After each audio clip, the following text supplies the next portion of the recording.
Sophia Grant stared at her reflection in the bathroom mirror, barely recognizing the woman looking back at her. The burgundy dress hugged curves she usually hid beneath loose sweaters and professional blouses. Her chestnut hair fell in soft waves past her shoulders instead of being pulled into its usual tight bun. The mascara made her green eyes look wider, brighter, almost defiant. She had owned this dress for 3 years. Never worn it, never had a reason to. Tonight wasn't really a reason either, but it was something else, a statement, a goodbye that nobody would understand except her. Her phone sat on the counter beside her makeup bag. The Instagram app was already open. She angled the camera, checked the lighting, and took the photo before she could talk herself out of it. The mirror caught everything. The dress, the confident posture she didn't quite feel, the small smile that said she was moving forward. Her finger hovered over the post button. This was stupid, childish even. But 2 years of being invisible had worn her down to nothing, and she needed something, anything, to prove she had existed in his world at all. She typed the caption quickly before logic could intervene, titling it New Chapter, Posted. The phone lit up immediately with likes from friends, former classmates, the regular customers at the bar where she worked 3 nights a week. Normal people living normal lives, unaware that she had spent the last 24 months trapped in a professional purgatory of her own making. Sophia set the phone down and started removing the makeup. The dress would go back in the closet. Tomorrow, she would return to being the woman Anthony Rinaldi saw every Tuesday, Thursday, and Saturday. She was the competent translator with unremarkable features, who processed his Italian documents without asking questions. Except tomorrow was actually the beginning of her last week. 5 more days, then she would board a bus to Boston and start over. The translation agency there had offered her a full-time position with benefits, steady hours, and absolutely no connection to organized crime or men, with dark eyes who looked through her like she was furniture. Her phone buzzed once, twice, 3 times in rapid succession. Sophia ignored it, reaching for the makeup remover. It was probably her friend Ashley commenting on the photo, demanding to know where she was going dressed like that. Ashley knew about the Boston job, but not about Anthony. Nobody knew about Anthony. There was nothing to know, really, except that Sophia had made the catastrophic mistake of falling in love with her employer, who treated her with the same warmth he showed his coffee maker. The buzzing stopped, then started again. A phone call this time. She glanced at the screen, unknown number. It was definitely Ashley using a different phone to be dramatic. Sophia declined the call and went back to wiping off her lipstick. Then the banging started. Sharp, insistent knocks on her apartment door that echoed through the small space. Sophia froze, makeup remover wipe pressed against her cheek. She lived alone in a 4th floor walk up in a neighborhood that was safe enough, but not friendly enough for random visits at 11 at night. Her closest neighbor was an elderly woman who went to bed at 8. The knocking came again, harder, more demanding. She grabbed her phone, pulled on the oversized cardigan hanging by the bathroom door, and approached the front door carefully. The peephole showed a figure she recognized instantly, despite the distortion. Tall, broad-shouldered, wearing the black dress shirt and tailored pants that probably cost more than her monthly rent. Anthony Rinaldi was standing outside her apartment. Sophia's heart slammed against her ribs. In 2 years of working for him, he had never come to her home. She went to his mansion in the nice part of town, sat in his office, translated his documents, collected her payment, and left. That was the arrangement. That was the boundary. He knocked again.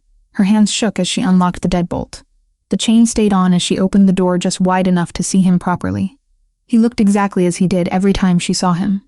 Perfectly composed, intensely focused, and completely out of place in her shabby hallway, with its peeling wallpaper and flickering light fixture. His dark hair was styled precisely, not a strand out of place. His jaw was tight, a muscle flexing near his ear, and his eyes, those deep brown eyes that never really looked at her, were fixed on her face with an intensity that made her breath catch. "Mr. Rinaldi," she said, her voice coming out steadier than she felt. "Is everything all right? Did something happen with the documents?" "Open the door," he said. It was not a request, it was a command. He used the same tone he used when discussing business with men twice his size who obeyed without question. "It's late," Sophia said, aware of how weak the protest sounded. "If there's an issue with the translation, I can come by the house tomorrow." "Open the door, Sophia." He never used her first name. In 2 years it had always been Miss Grant. Formal, professional, distant. Her fingers fumbled with the chain. She told herself it was because he was her employer, and she couldn't refuse. She told herself it was because something might genuinely be wrong. She didn't let herself acknowledge the real reason. that hearing her name and his voice did something to her that made rational thought impossible.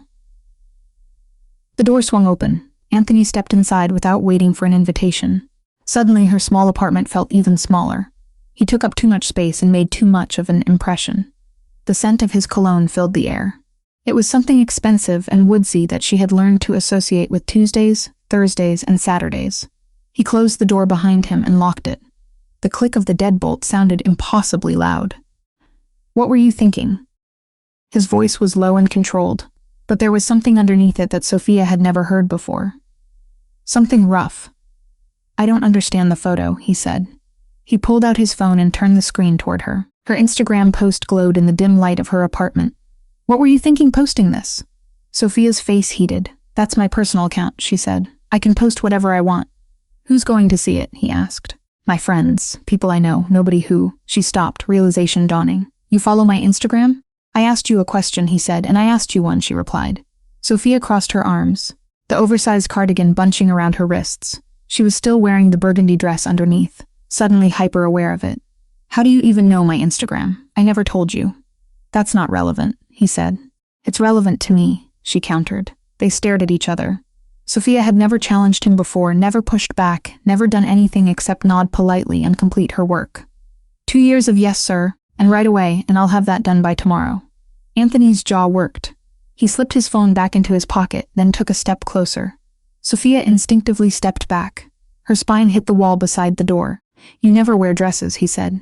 The observation came out flat and factual, but his eyes betrayed something else as they traveled down from her face to the burgundy fabric, to where the cardigan hung open. "You never wear your hair down. You've been paying that much attention to what I wear," she said. The words escaped before Sophia could stop them. "Where were you going?" he asked. "Nowhere. I was home. I am home." "Then why?" He stopped himself. He seemed to be choosing his words carefully. "Why post a photo like that?" "Like what?" she asked. "Like he paused. "Like you're available."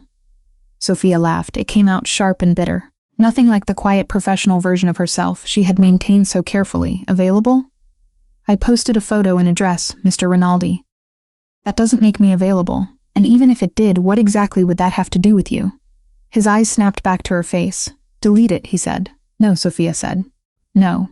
She pushed away from the wall and forced herself to stand straighter, even though her knees felt weak. "You don't get to show up at my apartment at 11 at night and tell me what to do with my personal life. You're my employer. That's where your authority ends. Were you meeting someone?" The question came out harder than the previous ones. "Is that why you're dressed like this?" Some man who what?" Sophia's anger flared hot and bright. 2 years. 2 years of loving him silently, hopelessly, pathetically. 2 years of watching him look through her, past her, around her. And now he was standing in her apartment acting like he had any right to care about what she wore or who she saw. "Some man who might actually notice I exist," she said. "Some man who might look at me like I'm a person instead of a piece of office equipment." The words hung between them. Sophia's breath came too fast, her heart hammering. She had said too much, revealed too much, destroyed the careful professional relationship she had built. Anthony went very still. His eyes searched her face, and for the first time since she had known him, he looked uncertain. "I notice you," he said. "No, you don't." Sophia's voice cracked. "You notice when your documents are translated incorrectly. You notice when I'm late. You notice when I forget to staple the pages together. But you don't notice me." "That's not true," he said. "When's my birthday, Mr. Rinaldi?" He didn't answer. "What's my favorite color? What kind of coffee do I drink? Do I have siblings? Where did I grow up?" She fired the questions at him, watching his expression remain blank. "You don't know anything about me because you've never asked. Because I'm invisible to you. I have been for 2 years. You're not," he said. "I am. And that's fine. That's what you pay me for, really. To be competent and forgettable, to show up, do my work, and disappear." Sophia moved toward the door, hand on the knob. "But that photo, that was for me, not for you. Not for anyone else, just for me. One picture where I look like someone who matters, someone who exists outside of your office. And I'm not deleting it because you decided tonight that you suddenly care what I do." She opened the door. It was an invitation for him to leave, an end to whatever this confrontation was. Anthony didn't move. He stood in the center of her small living room, expensive and out of place among her second-hand furniture and fading curtains. His hands curled into fists at his sides, then relaxed. His breathing was controlled but heavier than normal. "Close the door," he said quietly. "Mr. Rinaldi, Anthony." He took a step toward her.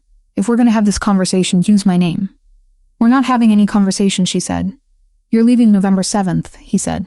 Sophia blinked. What, your birthday? November 7th, you'll be 28. He took another step closer. You drink tea, not coffee. Earl Grey with too much sugar. You have a younger brother named Ryan who's studying engineering in Ohio. You grew up in a small town outside Cleveland. Your favorite color is teal, but you never wear it because you think it makes you look unprofessional. The air left Sophia's lungs. She stood frozen, hand still on the doorknob, staring at him. You translate faster when you're anxious, Anthony continued. His voice was softer now, almost gentle. You bite your bottom lip when you're concentrating. You always arrive exactly 15 minutes early, because you're terrified of being late. You organize the documents by date, even though I never asked you to. And every single Tuesday, Thursday, and Saturday for 2 years, you've walked into my office wearing clothes that hide everything interesting about you. Because you think that's what I want. How do you know all that? She asked. I notice everything about you, Sophia. Every detail, every day. He stopped an arm's length away, close enough that she could see the gold flecks in his brown eyes, the faint shadow of stubble along his jaw. I notice you so much that it's become a problem. Her hand fell from the doorknob. Then why did you never say anything? Because noticing you was one thing. Acting on it was something else entirely. His gaze dropped to the burgundy dress again, then back up. And then tonight I saw that photo. I saw you looking like that, smiling like that, and all I could think was that some other man was going to see it too. Some man who doesn't know that you hate the smell of lilies, or that you read romance novels on the subway, or that you're afraid of heights but pretend you're not. You don't have any right to be jealous, Sophia whispered. I know, he said. You never gave me any indication that you cared. I know that too. They stood there, the tension so thick Sophia could barely breathe through it. She should tell him to leave. She should close the door literally and figuratively on whatever this was. She should protect herself from the inevitable disappointment. Instead, she heard herself ask, why did you tell me to delete the photo? Anthony's expression shifted. The control cracked just slightly, letting something darker and more honest show through. Because I didn't want anyone else seeing you like that. I didn't want them thinking you were available. He stopped, jaw clenching. That photo was supposed to be for someone, and I couldn't stand the idea that it wasn't for me. Sophia's pulse thundered in her ears. Anthony Rinaldi stood in her cramped apartment, having just admitted he didn't want anyone else seeing her photo. The confession hung between them like smoke, thick and impossible to ignore. It wasn't for anyone, she said finally. Her voice came out rough and unsteady. It was goodbye. His eyes narrowed. Goodbye to what? To you? To this? She gestured vaguely between them. To 2 years of translating documents and pretending I don't feel anything. Sophia, no. You don't get to do this. The anger that had been simmering for months suddenly boiled over. You don't get to show up here acting like you have some claim on me, when you've spent 2 years treating me like I'm part of the furniture. You want to know why I posted that photo? Because I needed proof that I existed as something other than your translator. Because next week I'm leaving, and I wanted one picture where I looked like a woman someone might actually want, instead of the invisible employee you see every Tuesday, Thursday, and Saturday. Anthony went very still. What do you mean leaving? Sophia pushed past him, suddenly needing distance. She walked to the small kitchen table where her laptop sat open, pulled out the printed email confirmation from underneath it, and held it up. I accepted a job in Boston. Translation agency, full-time position, benefits. I start a week from Monday. He stared at the paper like it was a weapon pointed at his chest. When were you going to tell me? I wrote a resignation letter. It's in my bag. I was going to give it to you on Tuesday. She set the confirmation down and crossed her arms. You would have found a replacement in a few days. Someone just as competent who doesn't make things complicated. Complicated. He repeated the word slowly, testing it. Is that what you think this is? I don't know what this is.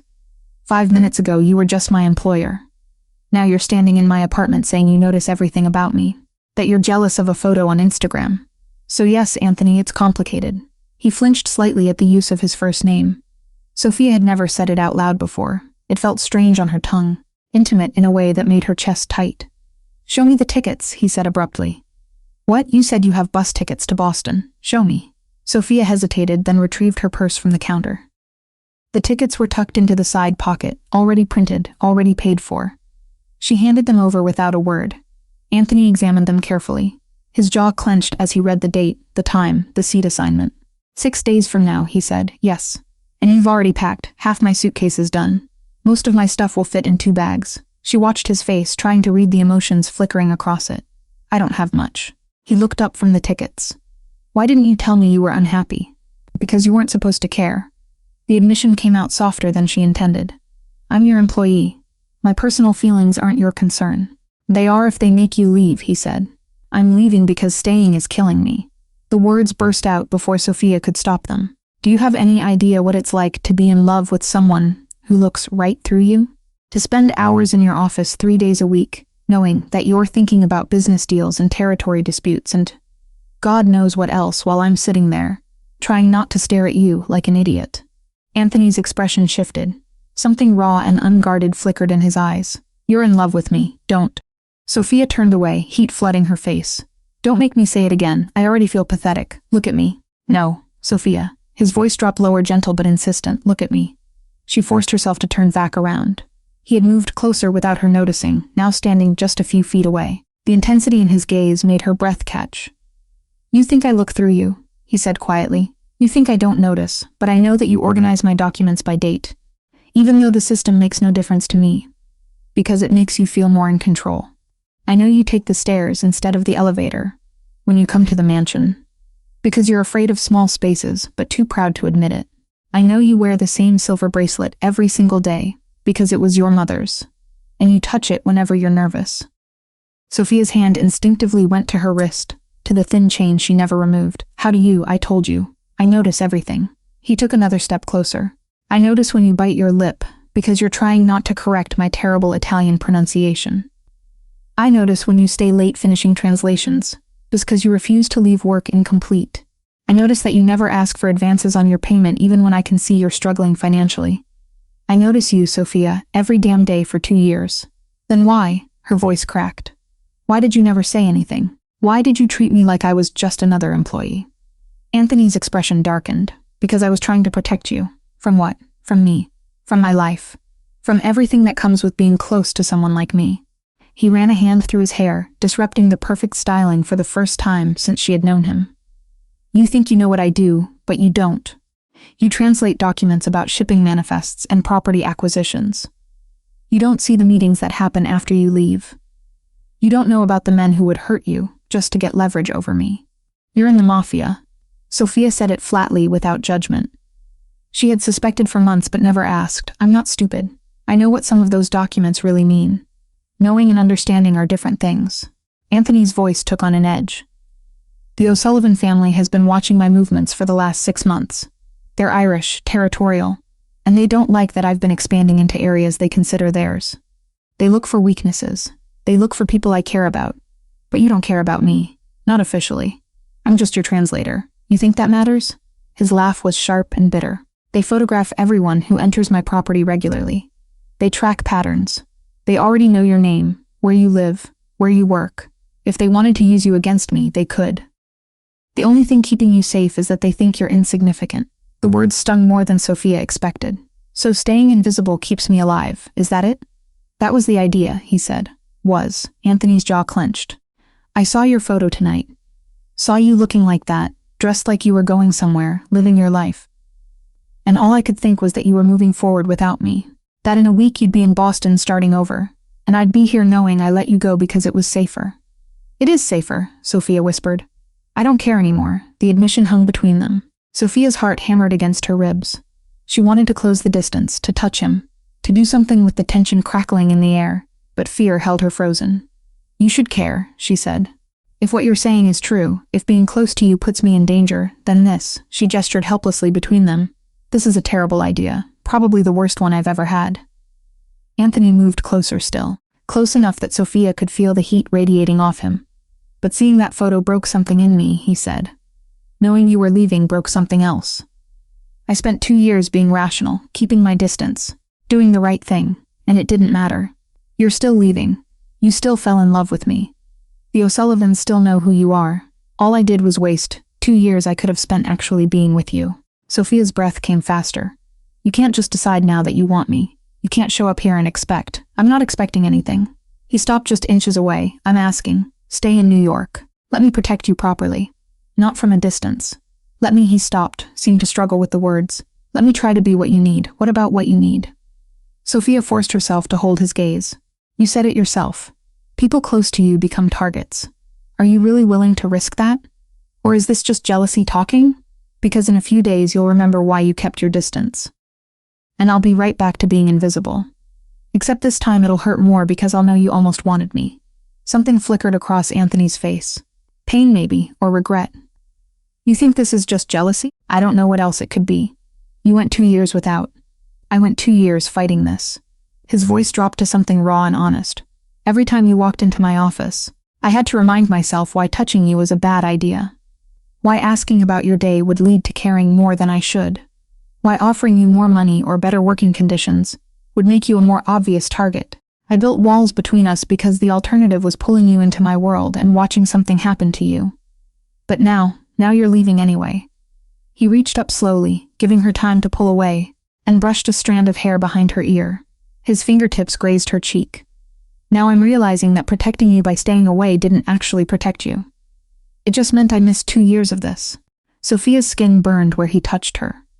She should step back, should maintain the professional distance they had kept for so long. She should remember that this man was dangerous in ways that went beyond the obvious attraction, pulling her toward him. Instead, she found herself asking, 2 years of what? 2 years of knowing what your hair feels like, he said. Knowing whether you'd lean into my touch or pull away. His hand moved to cup her jaw, his thumb brushing across her cheekbone. Knowing whether that photo on Instagram was even close to how beautiful you look in person. Anthony, I know this is selfish. I know asking you to stay is the opposite of keeping you safe. But I can't, his voice caught. I can't watch you walk away knowing I never even tried. They stood frozen in that moment, his hand on her face. Their breathing synchronized. Sophia could feel her resolve crumbling. 2 years of loving him from a careful distance. And now he was here touching her, saying things she had imagined 1,000 times but never believed would be real. This is a bad idea, she whispered. Yes, he said, you're going to hurt me. I'll try not to. That's not a promise. No, Anthony agreed. It's not, but it's honest. Sophia closed her eyes and felt the weight of the decision pressing down on her. Boston meant safety, a fresh start, a life without complications. Staying meant danger she couldn't fully understand. A relationship that might not survive the world he lived in. And the very real possibility of getting her heart shattered. But it also meant having him, actually having him, instead of just wanting him from across a desk. She opened her eyes. Anthony was watching her with an intensity that stole her breath. Waiting, not pushing, giving her the choice he had taken away by keeping his distance for 2 years. The tickets are non-refundable, she said finally. His expression didn't change. I'll buy you new ones whenever you want to leave. The job offer is good, stable salary, benefits. I'll match it, double it if that's what it takes. That's not, Sophia stopped, shook her head. You can't just throw money at this and make it okay. Then tell me what would make it okay. His thumb traced her jawline. Tell me what you need. I need you to mean it. The words came out barely above a whisper. I need this to be more than just jealousy over a photo. More than wanting something you can't have. Because if I stay, if I let myself believe this is real, and then you wake up next week and remember all the reasons you kept your distance. Her voice broke. I won't survive that. Anthony's free hand came up to frame her other cheek, holding her face gently between his palms. I've wanted you since the 3rd time you walked into my office. You were wearing a gray sweater, and you corrected a translation error that would have cost me $50,000. You didn't even realize you'd saved me money. You just wanted the work to be perfect. Sophia's heart stuttered. That was 2 years ago, I know, he said. You never said anything, I'm saying it now, he leaned closer, his forehead nearly touching hers. I'm saying I notice you, I want you, and if you stay, I'll spend every day proving that this isn't about jealousy or control or any of the other things you think it might be. What if the O'Sullivans? Then I'll handle them. But you don't get to use them as an excuse to run. His voice gentled. If you want to go to Boston because you don't feel the same way anymore, because I waited too long and you're done, I'll understand. But if you're running because you're scared of getting hurt, you should know. He paused. You should know that watching you leave will hurt worse than anything the O'Sullivans could do to me. The confession broke something loose in Sophia's chest. She pulled back just enough to see his face clearly.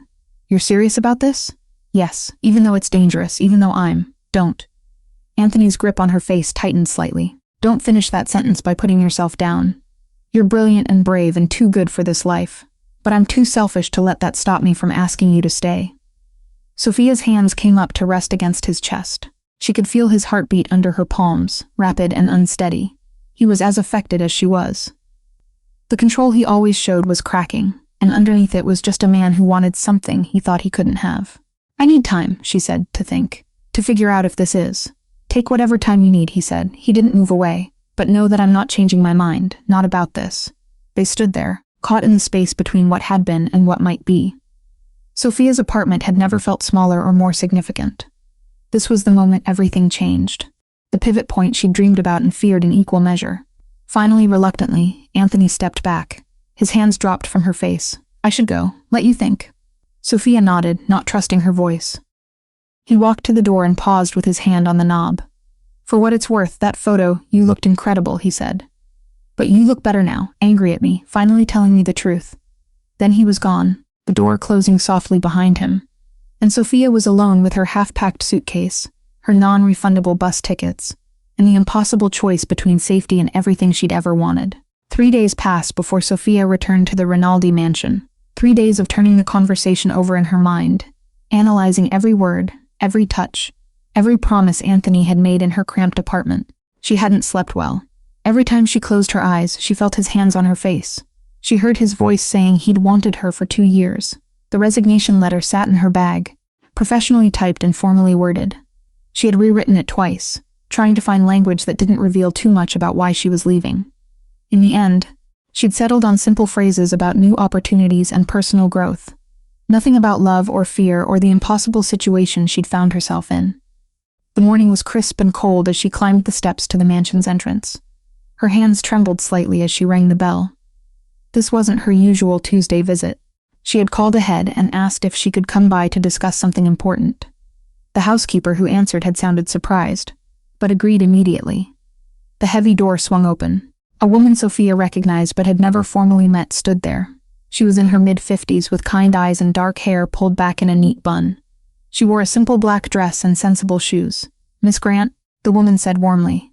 "Please come in. I'm Lucia. We've never been properly introduced, but I've seen you here many times." Sophia stepped into the familiar foyer, but today it felt different. Everything looked the same. The marble floors, the expensive artwork on the walls, the curved staircase leading to the second floor. But her perception had shifted. This wasn't just her employer's house anymore. It was the home of a man who claimed to have been watching her for 2 years. "Mr. Rinaldi is expecting you," Lucia continued, leading her deeper into the house. "He asked that you meet him in his private office." That was new. Sophia had always worked in the formal study off the main hallway, a room clearly designed for business meetings, with its long table and uncomfortable chairs.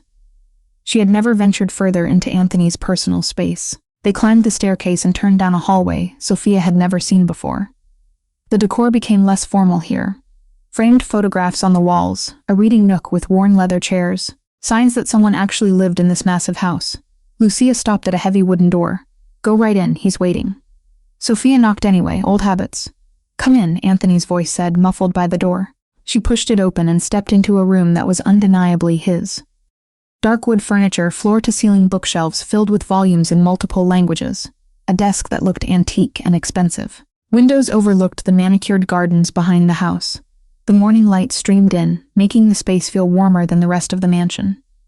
Anthony stood behind his desk, phone pressed to his ear. He held up one finger to wait a moment, and continued speaking in rapid Italian. Something about shipments and timing, and people whose names Sophia didn't recognize. She took the opportunity to study him. He wore black pants and a charcoal dress shirt with the sleeves rolled to his elbows. No tie. His hair was slightly less perfect than usual, like he'd been running his hands through it. Dark circles under his eyes suggested he hadn't been sleeping well either. He ended the call, set the phone down, and looked at her properly. His expression was guarded, giving nothing away. "You came," he said. "I said I would." Sophia pulled the resignation letter from her bag and held it up. "I brought this. It's official now." Anthony's jaw tightened, but he didn't reach for the letter. "Before you give me that, I need to show you something." "Anthony, please?" He gestured to the chair across from his desk. 5 minutes. Then you can hand me that letter and walk away if you still want to." Sophia hesitated, then sat. The leather chair was comfortable, clearly used regularly. She wondered how many business deals had been negotiated from this exact spot. Anthony opened a drawer, pulled out a manila folder, and placed it on the desk between them. He didn't open it immediately. Instead, he watched her face carefully. What I'm about to show you will change how you see this situation, he said quietly. Once you know, you can't unknow it. Are you sure you want to see? You're trying to scare me, she said. I'm trying to be honest. He pushed the folder toward her. Open it. Sophia's hands shook slightly as she picked up the folder. Inside were photographs. Surveillance photos clearly taken with a telephoto lens from a distance. The first one showed the front of the Rinaldi mansion. The second showed her walking down the front steps, translation bag over her shoulder, wearing the gray sweater she'd worn last Tuesday. Her stomach dropped. When was this taken, she asked. Last week, he replied. Keep looking. The next photo showed her at the subway station, 3 blocks from her apartment. Then one of her entering the bar where she worked Thursday nights. Another of her buying coffee at the shop on her corner. Every image was stamped with a date and time in the bottom corner. Who took these? Sophia's voice came out thin. Michael O'Sullivan's people, Anthony said. He runs the Irish operations in 3 boroughs. We've been having territorial disputes for the last 6 months. Anthony pulled out another set of photos. These ones showing different angles of Sophia's building, her walking to work, her meeting her friend Ashley for lunch 2 weeks ago. They've been tracking everyone who comes to this house regularly, building profiles, looking for leverage. Sophia's hands trembled as she sorted through the images. There were at least 20 photos of her, different days, different locations, always alone and unaware she was being watched. Why? She managed. Because they want to know who matters to me, who they could use to pressure me into giving up territory or accepting unfavorable terms. Anthony leaned forward, his expression intense. You thought being invisible kept you safe. But Sophia, they've known about you for months. They know where you live, where you work, what your patterns are. Going to Boston doesn't change that. It just means you'd be alone and unprotected when they decided to make a move. But I'm nobody, the protest came out weak. I'm just your translator. Do you think they care? They see you here 3 times a week consistently for 2 years. That's enough to make you interesting. He pulled out another document. This one contained printed communications, emails, and text messages.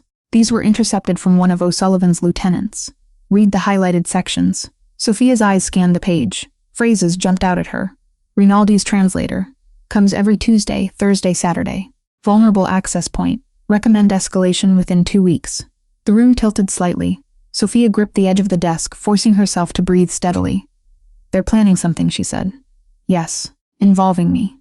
Yes. She looked up at him. His expression was grim but not surprised. He had known about this. He had been carrying this knowledge while she'd been debating whether to stay or go, completely unaware that the choice might not be hers to make. How long have you known, she asked. 3 weeks. That's when my security team intercepted the communications. Anthony ran a hand through his hair, disrupting it further. I've been trying to figure out how to handle it without involving you directly. But then you posted that photo and I realized I was out of time. So that's why you came to my apartment, she said. Not because you were jealous, because you wanted to warn me. Both things can be true. He held her gaze. I was jealous.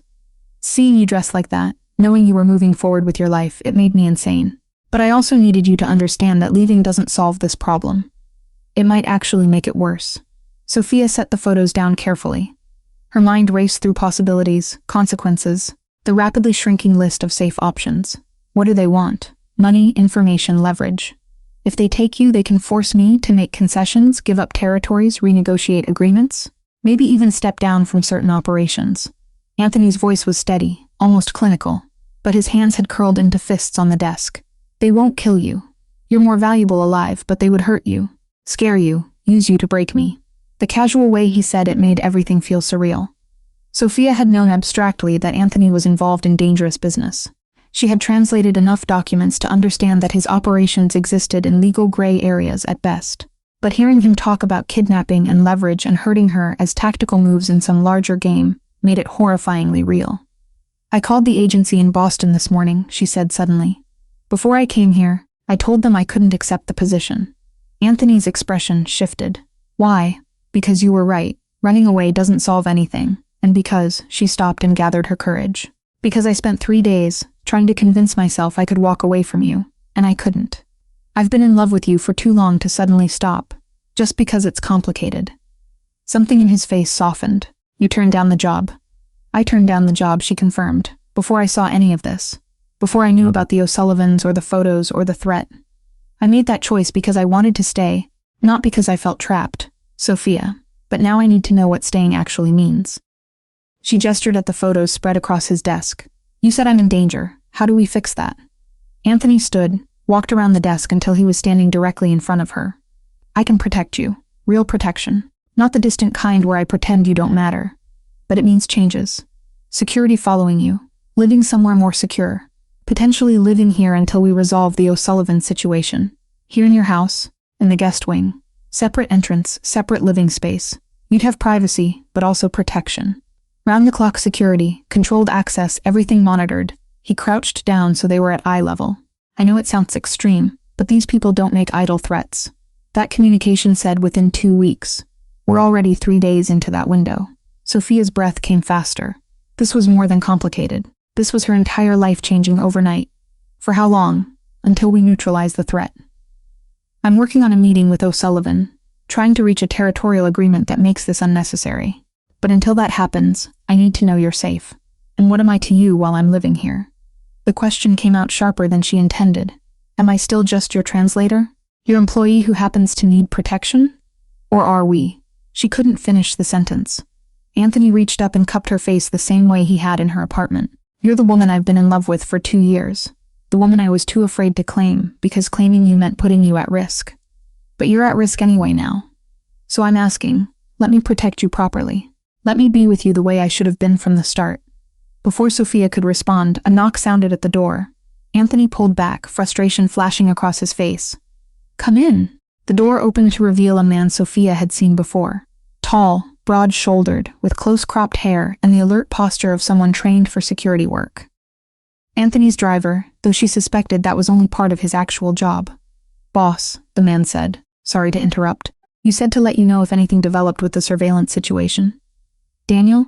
Anthony stood and helped Sophia to her feet. This is Sophia Grant. Sophia Daniel heads my security team. Daniel nodded respectfully at her. Miss Grant, I want you to know that what Mr. Rinaldi is telling you is accurate. We've confirmed that your image has been circulated among O'Sullivan's people. At least 3 of his men have been seen in your neighborhood in the last week. The confirmation from a third party made Sophia's knees weak. This wasn't just Anthony trying to manipulate her into staying. This was real threat, real danger, real people watching her life. 3 men, she repeated numbly. We've identified 2 of them. Low-level enforcers, nothing sophisticated. But their presence means O'Sullivan is serious about this. Daniel's expression was sympathetic but professional. Mr. Rinaldi's offer of protection is the best option you have right now. Sophia looked between them, Anthony with his intense gaze and barely controlled emotion. Daniel with his matter-of-fact assessment of her danger. Everything she had built, every careful boundary she had maintained was crumbling. If I stay, she said slowly, if I accept this protection and move into the guest wing, I need something from you. Anything, Anthony said immediately. Honesty, complete honesty. No more pretending you don't care to keep me safe. No more distance for my own good. If we're doing this, if I'm trusting you with my life, I need to know exactly where I stand with you. Not what's convenient or strategic. The truth. Anthony took her hands and held them firmly. The truth is, I should have done this 2 years ago. The truth is, I'm terrified of what might happen to you because of me. The truth is, I'm also too selfish to let you walk away now. That I finally have the chance to be with you. And the truth is, he paused, something vulnerable flickering across his face. The truth is, I love you. I'm in love with you. And if you let me, I'll spend every day proving that this isn't about control or convenience. It's about not losing the best thing that's ever walked into my life. Sophia's eyes burned. She squeezed his hands, anchored herself to the solid warmth of him. Okay, I'll stay. I'll accept the protection. I'll move into the guest wing. She managed a shaky smile. I'll let you prove you mean all of this. The tension in Anthony's shoulders released. He pulled her closer and pressed his forehead against hers. Thank you. Daniel cleared his throat politely. I'll coordinate moving Miss Grant's belongings. We should do it today before anyone notices the change in pattern. Do it, Anthony said without looking away from Sophia. Whatever she needs, make it happen. As Daniel left, closing the door behind him, Sophia allowed herself to sink into Anthony's embrace. Her resignation letter still sat on the desk, unread and now unnecessary. The photos of her surveillance spread across the surface like evidence of how thoroughly her life had already been invaded. This wasn't the choice she had imagined making. But standing there in Anthony's arms, feeling safer than she had in days despite the danger surrounding them, Sophia realized something important. Sometimes love meant choosing the complicated path.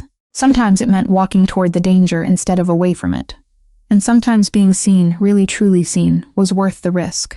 Sophia's belongings arrived at the Rinaldi mansion in 2 modest suitcases and 3 cardboard boxes. Everything she owned fit into Daniel's SUV with room to spare. Watching her entire life loaded into a vehicle that probably cost more than a year of her rent made her feel small and slightly embarrassed, though no one commented on it. The guest suite was larger than her entire apartment. Floor-to-ceiling windows overlooked gardens that were still green despite the late autumn chill. The bedroom had a king-sized bed with expensive linens. The bathroom was all marble and gold fixtures, and there was even a small sitting area with a couch and reading lamp. A separate entrance led to a private hallway, giving her the independence Anthony had promised. Lucia appeared in the doorway as Sophia was unpacking her second suitcase.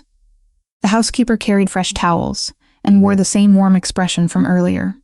"I wanted to make sure you had everything you needed," Lucia said, setting the towels on the bathroom counter. "If there's anything missing, just let me know. I've been managing this house for 15 years. Nothing surprises me anymore." Sophia smiled despite her nerves. "It's beautiful, more than I expected. Mr. Rinaldi was very specific about which room you should have. He wanted you to have the best view." Lucia paused, then added more quietly, "It's good to see him with someone who humanizes him. He's been alone too long, carrying too much weight by himself." The observation caught Sophia off guard. "You've known him a long time. Since he was 19 and suddenly responsible for everything his father left behind. I watched him grow into the man he is now. Watched him build walls to protect himself." Lucia's expression softened. "You're the first person I've seen him let close in years. That means something." Before Sophia could respond, Lucia excused herself with instructions to come down for dinner at 7. Sophia finished unpacking in a daze, hanging her modest wardrobe in a closet designed for someone with far more clothing. Her romance novels looked out of place on the expensive bookshelves. Her worn laptop sat awkwardly on the elegant desk. Her phone buzzed on the edge of the desk, the screen flashing a name that made her stomach twist. Ashley. She'd ignored her for too long. Missed calls, frantic messages. That familiar, stubborn persistence that had once felt comforting and now felt dangerous. Ashley didn't know about Anthony. She didn't know about surveillance photos or men with quiet eyes who memorized routines. She only knew Sophia had promised Boston. Promised a fresh start and then disappeared. Sophia picked up the phone and forced her hands to steady. Ordinary words, safe words. "Ash, I'm okay. The Boston job changed at the last minute. I took a short-term private contract and I'm staying on site for a while. It's secure and I'm not supposed to have my phone on much. Please don't worry, I'll call you as soon as I can. I promise." She hit send and immediately hated how thin it sounded. But thin was better than true. A reply came almost at once. "You scared the hell out of me. Call me tonight." Sophia's throat tightened. Tonight was impossible, but she could give Ashley something that wasn't a lie. Soon she typed and then added, "I love you, I'm sorry." This wasn't her world, but it was the world she'd chosen. The first 2 days passed in strange limbo. Sophia woke in luxury she wasn't accustomed to, wandered the parts of the house she was allowed to access, and tried not to feel like an imposter. Anthony was polite but distant, clearly giving her space to adjust. They spoke briefly at breakfast, exchanged pleasantries when they passed in hallways, but the intensity from his office had been carefully packed away. It made Sophia want to scream. She hadn't moved here for politeness. She'd moved here because he'd claimed to love her, because he'd promised honesty, because she was tired of dancing around what they both wanted. On the 3rd evening, Anthony found her in the library. She'd discovered the room that afternoon. Walls of books in multiple languages, comfortable chairs, a fireplace that someone had already lit against the cold. She was curled up reading when he knocked on the doorframe. "Mind if I join you?" he asked. Sophia looked up from her book.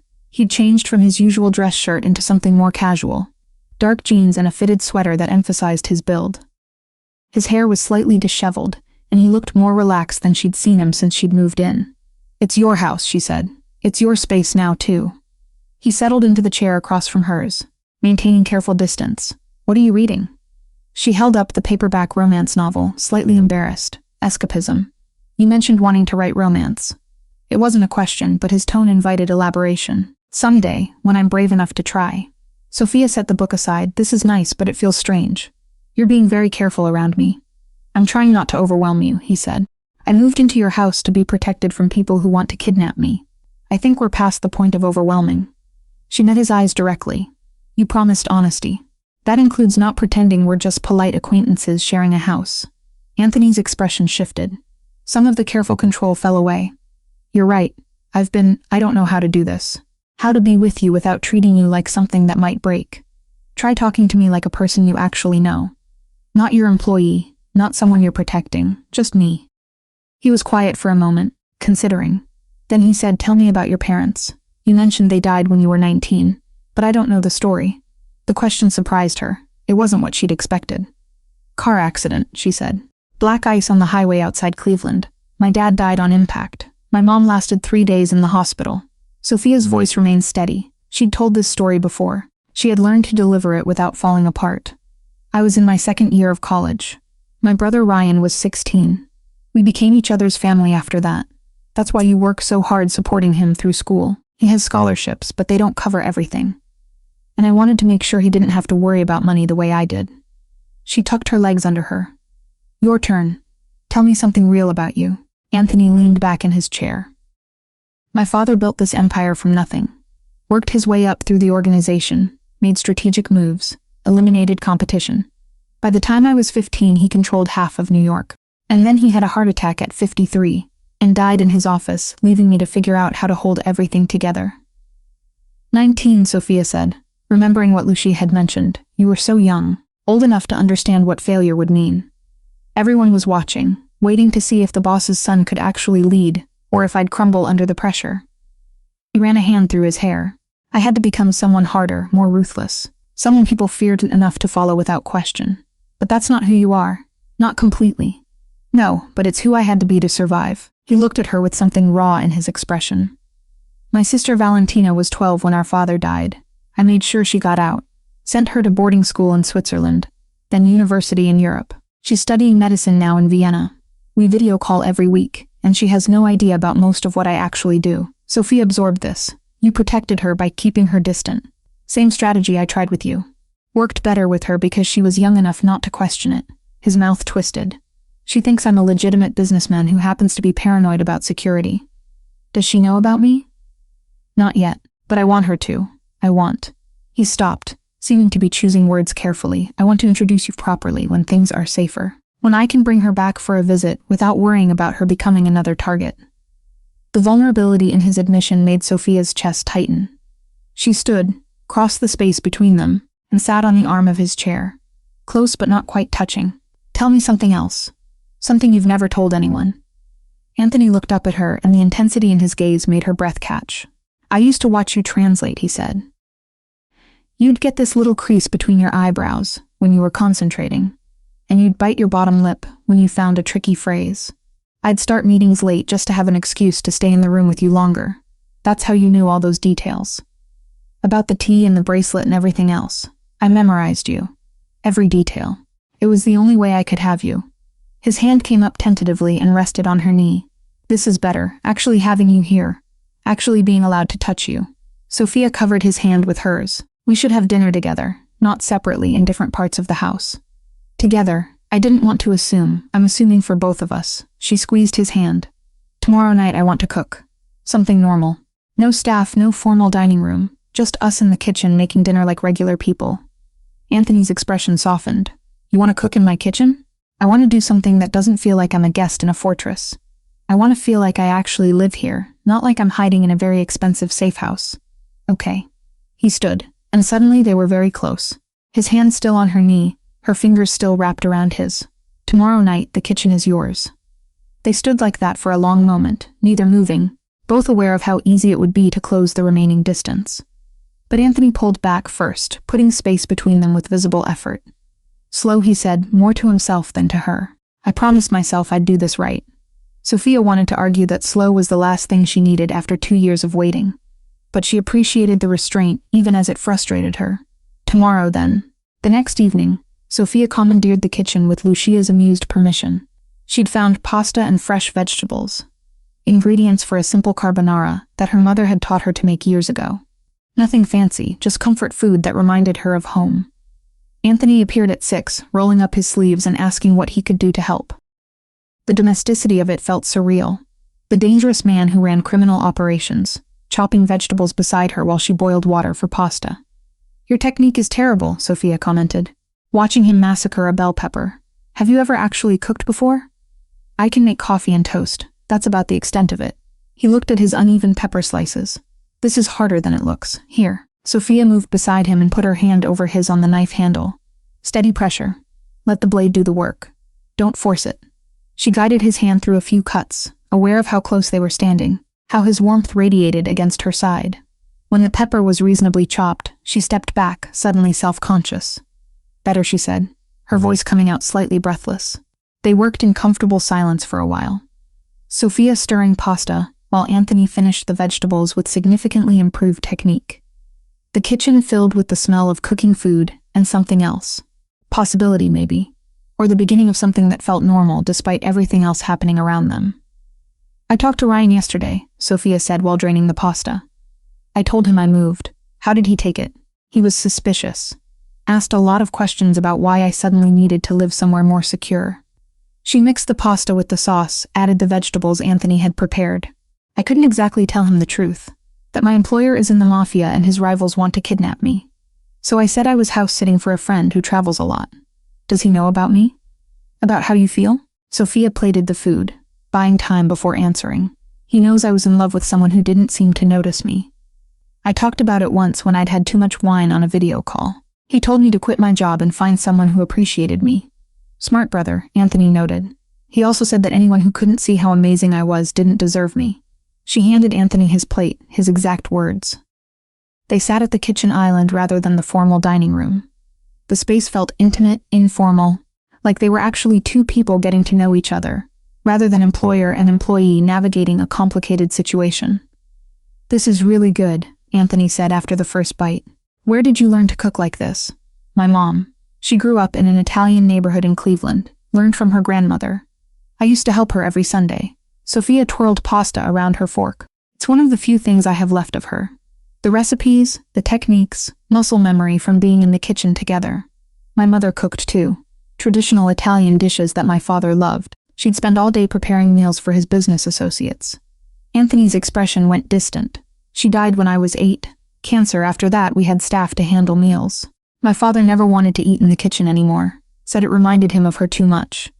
Sophia set down her fork and reached across to touch his hand. I'm sorry, that's young to lose a parent. Young to lose both of them, his fingers curled around hers. We both know what that's like. Building a life from the pieces left behind. They finished eating, talking about lighter things. Books they'd both read, places they wanted to travel, the terrible action movie Sophia had watched in her suite the night before. It felt normal in a way that nothing had felt since the night Anthony appeared at her apartment door. When they were done, Sophia started washing dishes despite Anthony's protest that staff would handle it. I need to do something normal, she insisted. Let me wash dishes like a regular person. He joined her at the sink, drying plates as she handed them over. They worked side by side, shoulders occasionally brushing, creating a rhythm that felt practiced despite being new.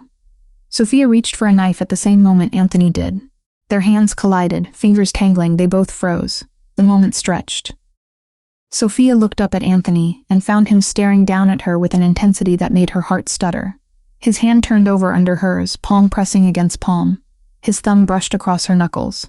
Sophia, he said quietly. Just her name. But it sounded like a question and a prayer all at once. She couldn't breathe, couldn't think. She could only feel the warmth of his hand against hers, the proximity of his body, the way he was looking at her like she was the only thing in the world that mattered.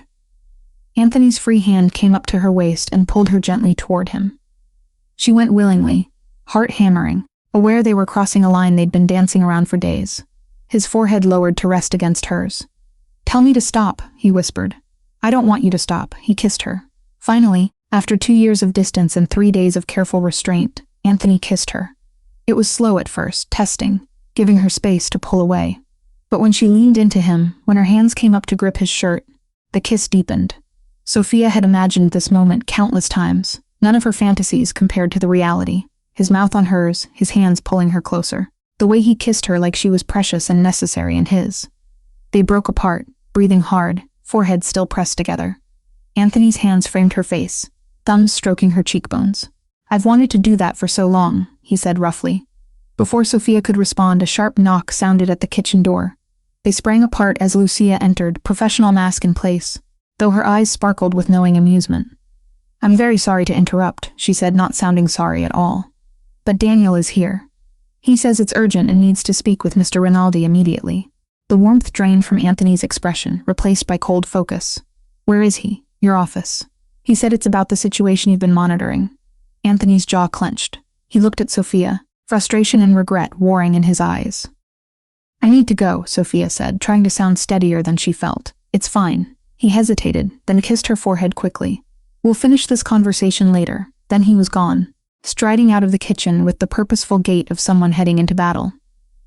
Lucia gave Sophia a sympathetic look before following him out, leaving Sophia alone with dirty dishes and the lingering warmth of a kiss that had been 2 years in the making. She could hear raised voices from the direction of Anthony's office. Not the words, just the tone. Urgent, angry, tense. Whatever Daniel had discovered, it wasn't good news. Sophia dried the remaining dishes mechanically, her mind racing. One perfect moment of normalcy and reality had crashed back in. This was her life now. Stolen kisses in kitchens interrupted by security threats. Romance complicated by danger. A relationship built in the spaces between crisis management. She finished cleaning up, turned off the lights, and headed back to her suite. Anthony never came back to finish their dinner. The kitchen stayed empty, and whatever Daniel had told him kept him occupied for the rest of the night. Lying in bed later, Sophia touched her lips, remembering the kiss, remembering the way Anthony had looked at her like she was everything. Whatever came next, whatever threat Daniel had reported, at least she had that moment. At least now she knew what it felt like to actually be wanted by him. The question was whether they'd get enough moments like that to make everything else worthwhile. Sophia woke with her heart pounding, and no idea why. For a second, she thought it was a nightmare, the kind that evaporated as soon as she opened her eyes. Then she realized she was already sitting halfway up in bed, fingers fisted in the sheets, breath coming in short, sharp pulls that scraped her throat. The room was dark, too dark. The heavy curtains blocked out most of the city glow, turning the guest suite into a box of shadows. The only light came from the digital clock on the nightstand. Its red numbers glaring 3:08 in the morning into the gloom. She listened. At first she heard nothing but the rush of blood in her ears and the whisper of the HVAC system. The mansion always hummed with quiet. Expensive life, hidden vents, silent security systems, all the invisible machinery that made the place run. Tonight the sound made her skin crawl. Then she heard it, a sharp, distant crack. Not loud but wrong. Not part of the normal soundtrack of a sleeping house. It sounded like glass under stress, like a branch snapping, like something brittle being pushed past its limit. She held her breath. Another crack. Closer this time. Clean and high and ugly. Her body reacted before her brain fully caught up. She swung her feet out of bed, heart slamming against her ribs, and slid off the mattress. The wood floor was cold under her bare soles. Somewhere in the back of her mind, rational Sophia whispered that this was ridiculous, that she was safe in one of the most secure houses in New York. That rich people probably had weird noises all the time. The rest of her was already moving. She reached for her phone on the nightstand, fingers clumsy with sleep and fear. Her thumb hovered over Anthony's name in her recent calls. The door to her suite exploded inward. Sophia screamed or tried to. The sound tangled in her throat. But it wasn't a stranger in the doorway. Anthony filled the frame, bare-chested, barefoot, wearing dark sweatpants and an expression she had never seen on his face before. Stripped lethal focus, his gaze swept the room once and zeroed in on her exact location in the dark. Down, he snapped. Now. She didn't have time to move. He crossed the room in 3 strides. The window disintegrated. The first bullet punched through the glass with a scream, shards spraying inward in a glittering arc. Sophia saw it in a frozen slice of time. The window exploding, the curtain jerking, the faint flash from outside, and then Anthony hit her. He slammed into her with his full weight, arms wrapping around her waist as he drove them both to the floor. The impact knocked the air out of her lungs. Her shoulder clipped the side of the bed, pain flaring down her arm. But he twisted mid-fall, taking the worst of it himself, dragging her under him. They hit the rug hard. The breath whooshed out of her chest. Before she could inhale, his hand was at the back of her head, pressing her face into the thick fabric, shielding her skull from the floor. The second shot followed the first. This one hit the headboard with a sickening crack. Splinters rained down. A third, a fourth, a fifth punched into the bed, the wall, the dresser. Each gunshot detonated inside her bones, turning her insides to ice. Don't move, Anthony growled into her hair. Sophia, do not move. He wasn't lying on her. He was on top of her. His entire body a shield, she could feel every line of him. Solid chest pressed along her back, thighs pinning her legs to the floor. One forearm braced beside her head. The other arm cinched across her middle. The weight should have been suffocating. but the only thing she registered was the fact that there was now an entire, very large man between her and the window. Something pinged off the nightstand. The lamp shattered, plunging the room into absolute darkness. The icy November air rushed through the destroyed glass, carrying the sharp burn of gunpowder and the faint scent of wet grass from the lawn outside. Her mind tried to insist this wasn't real, that she was still in her crappy apartment, waking from a bad dream, that shooting in mansions only happened in movies, and the violent corners of the internet she consciously avoided. Another burst of gunfire obliterated that illusion. The mattress above them jerked and tore as bullets slammed into it, feathers and stuffing raining down on them in a choking cloud. Sophia's fingers dug into the rug. She wanted to clamp her hands over her ears to block out the sound, but Anthony had both of her arms pinned beneath his chest. All she could do was stare at the tiny patch of rug directly in front of her face and try to remember how to breathe. The shots stopped as suddenly as they had started. Silence sprawled huge and heavy over the room, broken only by the ragged sound of their breathing and the faint rattle of shattered glass settling. Sophia's ears rang. Somewhere far away she heard a dog barking, then the muffled echo of men shouting. Short, sharp commands, feet pounding over grass and stone. The security team, she realized distantly. They were moving, responding, doing the jobs Anthony paid them to do. "Stay down," he said again, voice low and steady right next to her ear. "You don't move until I say." She nodded against the rug. Her throat was too tight for words. He shifted slightly and she felt him reach toward the nightstand with one hand, stretching above them. Wood scraped, something clacked. When his arm came back into her blurred field of vision, he was holding a gun. Of course he kept a gun in her room, of course he did. This was his world. You didn't go to bed unarmed when half the city wanted what you had. He spoke, and she realized there was something in his other ear, an earpiece she hadn't noticed before in the chaos. "Talk to me," he ordered. East Side status. Static crackled, then Daniel's voice clipped and calm. "Perimeter breach on the east lawn. 2 shooters confirmed. Teams engaging. Stay with Miss Grant, we'll clear it. How many down?" Anthony's voice dropped even lower. "1 neutralized, 1 runner. We're pursuing. Vehicle seen leaving the north gate." More static. "No impact on the main structure besides the guest wing." Anthony exhaled slowly, the sound hot against Sophia's neck. "Keep them off the house. I want eyes on every angle. No one gets near this room. Copy." The voices faded as Daniel switched channels. Anthony kept his body over hers for another long minute, listening, waiting. Sophia counted his heartbeats against her back, the rhythmic thud somehow keeping her anchored to reality. Footsteps pounded down the hallway. This time they were inside. The muffled thunder of boots on polished floors. The door to her suite, already hanging broken, was shoved fully open.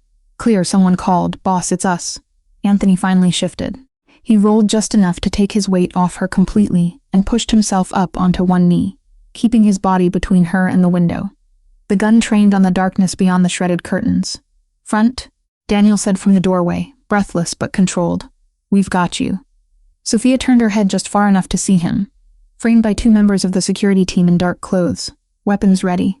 Their eyes swept the room, taking in the destroyed window, the ripped mattress, the bullet holes, the 2 bodies on the floor. "Any hits inside?" One of the men asked, his voice tight. Anthony shook his head. "She's okay." It took Sophia a second to realize he was including himself in that assessment. Even though she could see, even through the dimness and the adrenaline, a darker patch on his left forearm where blood soaked into his skin. "We need to move you both." Daniel stepped cautiously around the glass, coming closer. "This room is compromised. Safe room until we finish the sweep." Anthony shifted his weight and finally looked down at her fully. The control on his face didn't match his eyes. His eyes were wild, terrified and furious and relieved all at once. "Can you stand?" he asked. She tried to sit up. Her muscles trembled badly. When she pushed herself upright, her shoulder screamed in protest, a hot line of pain reminding her of where she'd hit the bed frame. The rest of her body felt weirdly distant, as if it belonged to someone else. "I think so," she managed. He tucked the gun into the back of his waistband and slid one arm under her knees, the other behind her shoulders. "I can walk," she protested reflexively. His arms tightened. "I know. Humor me." He lifted her off the floor like she weighed nothing. Her fingers, traitorous and shaking, clutched at his bare shoulder. From this angle, she could see the full damage to her room. Glass everywhere, curtains torn, one of her framed photos smashed. The bullet hole in the headboard sat like a black eye inches above where her pillow had been. Her stomach lurched. If he'd been 30 seconds slower. She pressed her face against his chest, unable to look anymore. They moved fast. The security guys formed a moving wall around them. Weapons out, eyes scanning every angle. The hallway lights were on now, harsh against Sophia's overtaxed senses. She caught glimpses of other doors. Doors ajar, shadows moving, the controlled chaos of trained men doing their job. At 3 a.m, Lucia appeared at the top of the main staircase, a dark robe wrapped tight around her, feet in sensible slippers. She looked like every housekeeper in every expensive home Sophia had ever seen, except her eyes went straight to the blood on Anthony's arm and the dust and feathers in Sophia's hair. "Dear God," Lucy breathed. "Is she alive?" Anthony cut in. "We're going downstairs. Safe room." Lucia stepped aside, but not before draping a thick throw blanket she carried over Sophia's shoulders. "I'll bring coffee and supplies." The hallway outside Anthony's office looked exactly as it had the first time Sophia had walked down it. Polished wood, tasteful art, expensive rug. It felt different now, the air buzzing with urgency. Anthony set her down in the office just long enough to free his hand to open the hidden door. Sophia watched, dazed, as a section of bookshelf clicked and swung inward, revealing a steel door that looked like it belonged in a bank vault. He entered a code, pressed his thumb to a small panel, and the locking mechanism disengaged with a heavy final sound. The safe room was cooler than the rest of the house. Concrete floor, reinforced walls, no windows. A row of monitors displayed camera feeds from around the property.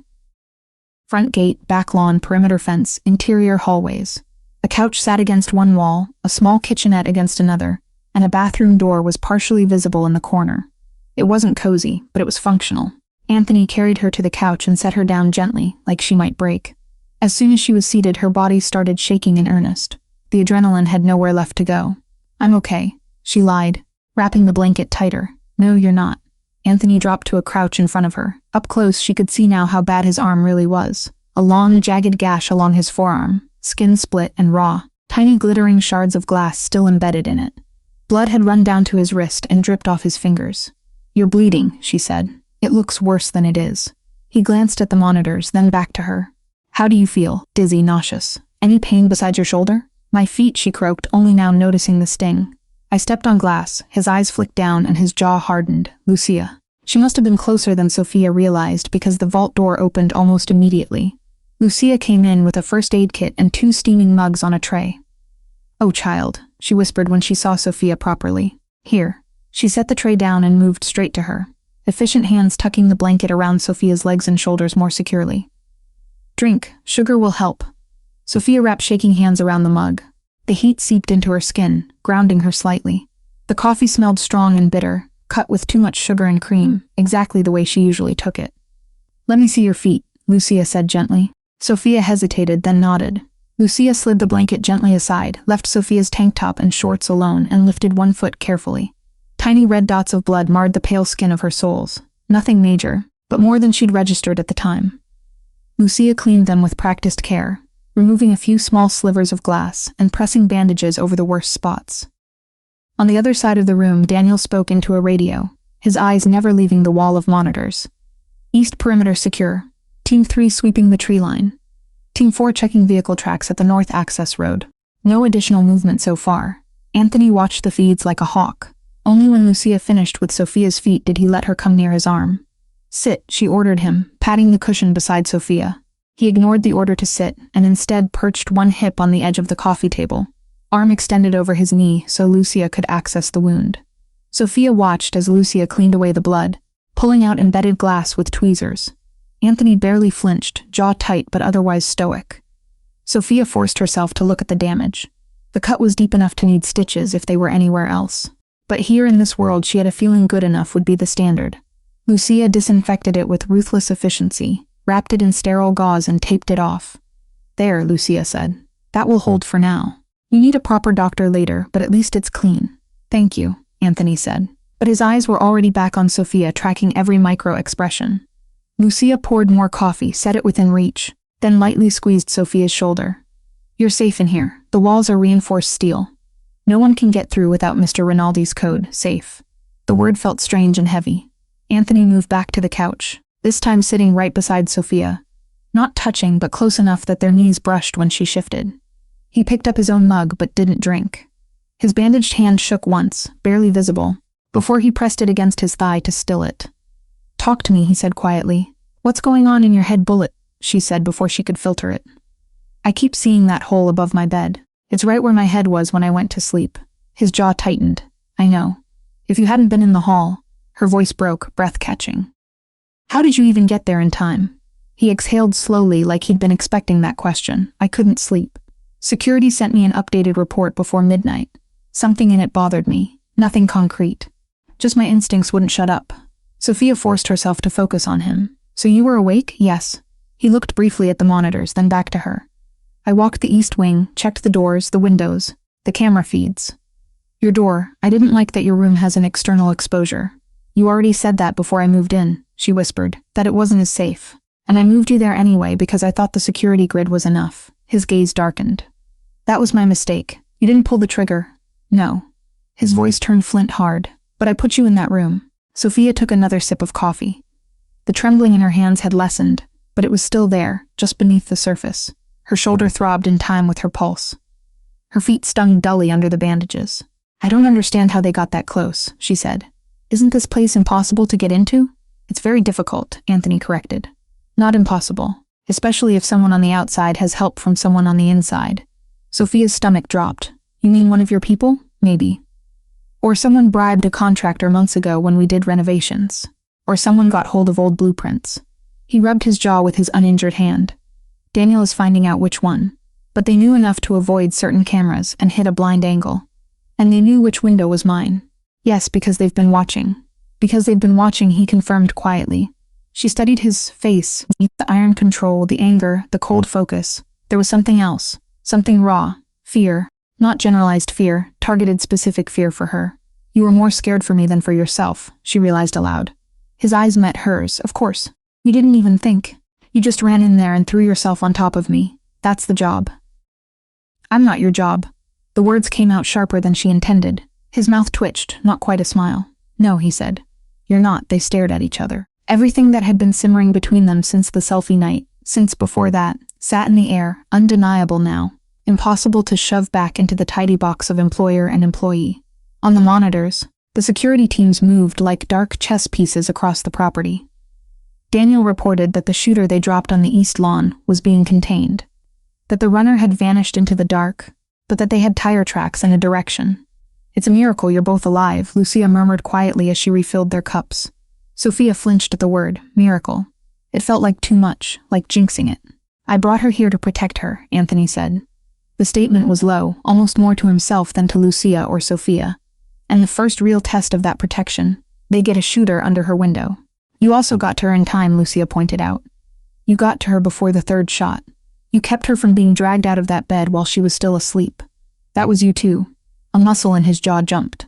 Not good enough. Sophia set her mug down carefully. Anthony. He looked at her like he was bracing for a blow. You can't make the shooters appear out of thin air and then blame yourself because they exist, she said. You didn't invite them. You didn't put the gun in their hands. You got between them and me. I put you in this world, he countered. I made you part of this by letting you stay. You made me part of this when you started having me in your house 3 days a week, she corrected softly. When I became part of your routine. When they started taking pictures of me walking out of this door with that bag on my shoulder. The moment I stepped onto this property, I was in it more than you wanted to admit. He said nothing, but his eyes told her she'd hit the mark. You offered me a way out, she continued. You said you could disappear me somewhere they'd never think to look. New name, new life. I did, and you'll still do that if I ask. Yes, his voice didn't waver. Even more so now. The room felt very small. Above them, the massive house, the grounds, the city pulsed along, unaware that everything had shifted for the people behind the steel door. I'm not deciding that tonight, she said finally. I can't. My brain is still stuck on the sound of my window being blown apart. That's fair, but I need you to hear something. She forced herself to look him straight in the eye. I knew there would be danger when I chose to stay. I didn't know it would be like this, but I knew it wouldn't be simple or safe. I stayed anyway. I don't get to pretend I was dragged into this kicking and screaming. You also didn't sign up for bullets in your bedroom, he said. There's a difference between accepting abstract risk and having it come through your window at 3 a.m. No argument there.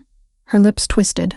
But I also didn't sign up for you hovering outside my door because you couldn't sleep unless you knew I was okay. And I got that too. His eyes softened, the harsh lines of his face easing just a fraction. You make it sound like a good thing. You're bleeding because you cared enough to be standing in that hallway. She nodded at his bandaged arm. That's not nothing. He exhaled, something like relief or gratitude flickering over his features. "You're handling this better than I expected." "Give me time," she muttered. "I might still break. If you do," he said quietly, "I'll be right here while it happens." An odd calm settled over her at that. Not because the danger had passed, it hadn't, but because there was something solid next to her in this concrete box. Someone who had already proven what he would do when things went bad. Lucia busied herself at the kitchenette, pretending to give them privacy. Daniel's voice murmured updates into his radio. The monitors showed the ground slowly emptying of scrambling figures as teams finished their sweeps and returned to their posts. Eventually, the shaking in Sophia's hands dulled to a fine tremor instead of a violent quake. Her shoulders still throbbed, but bearably. Bone-deep exhaustion crept in, heavy and undeniable. "You should try to sleep," Anthony said, noticing the way she struggled to keep her eyes open in here. She glanced around the steel-walled room. "You're serious? Nothing gets through these walls." He stood, grabbed extra blankets from a cabinet, and shook them out. "We stay down here until the house is completely cleared and the window is boarded up. No exceptions." "What about you?" "I'll be right here." He nodded toward the monitors. "I can watch the feeds from inside this room as easily as from my office." "I mean sleep," she said. "You're human. Allegedly, you need it too." "For tonight," he said, a ghost of a smile touching his mouth. "I'll settle for making sure you're asleep." He spread one blanket over the couch and handed her another. The couch wasn't huge, but it was wide enough for 2 people, if they didn't mind proximity. "Anthony," she said quietly as he turned back to the monitors. "I don't want to be alone." He stilled.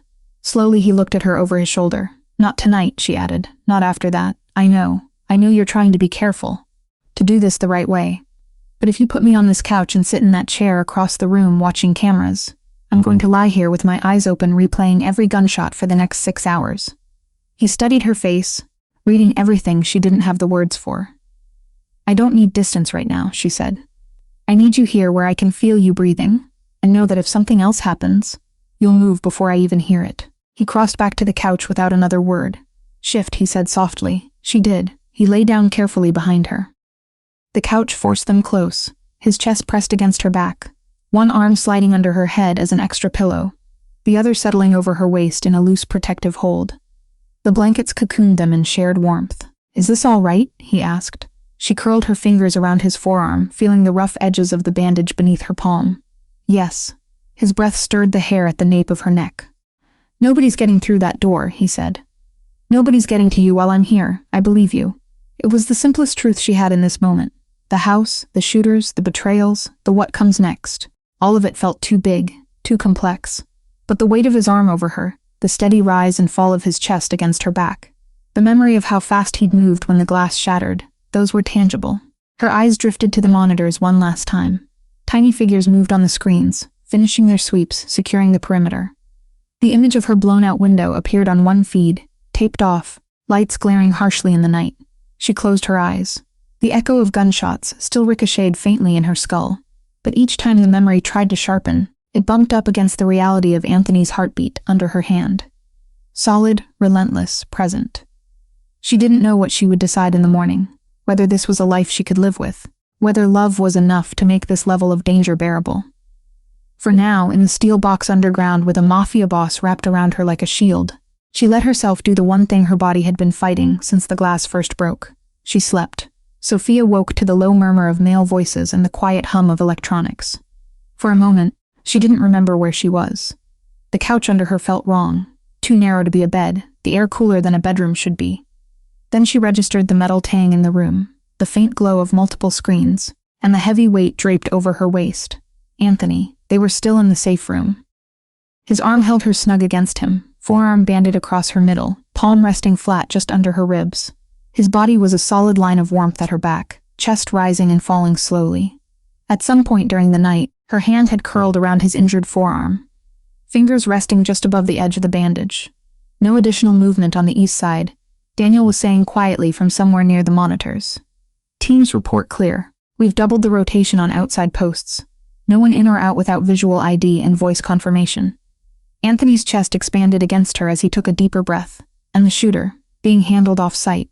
Daniel hesitated. He's not top tier, a hired gun. But he knew enough to avoid cameras and hit that angle. That knowledge came from somewhere we didn't intend. "Inside leak," Anthony said. "Looks like it." Sophia kept her eyes closed, breathing slow and even. She wasn't ready yet to let go of the illusion of safety that came from pretending she was still asleep.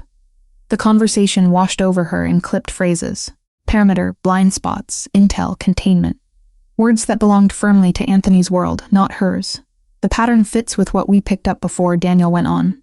The O'Sullivan chatter about leveraging the translator. The timing matches too. This wasn't random. Sophia's fingers tightened unconsciously on Anthony's arm. His free hand came up, fingers brushing over the back of hers in a brief, reassuring stroke. He knew she was awake.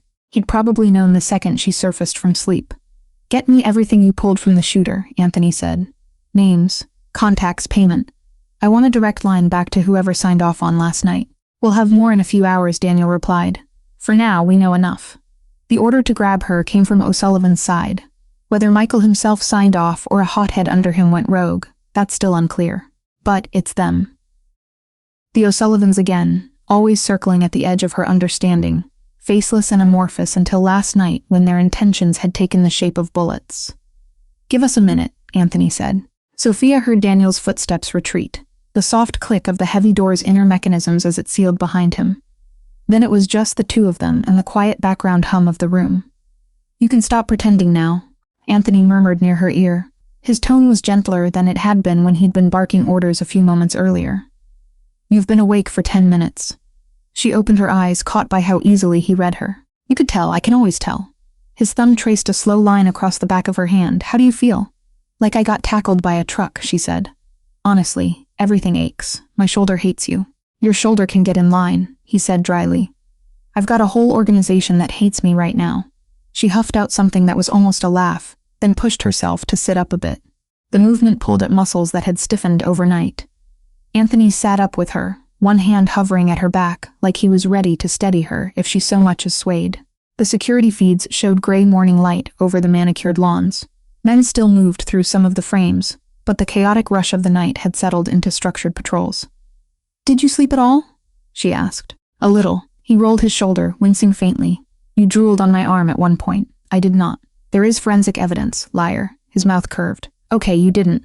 But you snore when you're really out." "I absolutely do not." "You do a little thing with your nose," he said, eyes warming. "It's very you." Sophia looked away before he could see how that simple, oddly tender observation hit her. So the shooter was O'Sullivan's. "Shooter suggests a professional," Anthony said. "This guy was competent, but not elite, which almost makes it worse. Someone with real skill would have cost them more. They thought this job was easy enough for a second-tier asset." "Grab the translator," Sophia said slowly. "Use her to control you, something like that." "And now?" she swallowed. "What happens now?" Anthony didn't answer immediately. He rose, crossed to the small sink, and splashed water on his face one-handed, careful to keep his bandaged arm mostly out of the stream. When he came back, his hair was damp and his features more awake, but the same hard calculation sat in his eyes.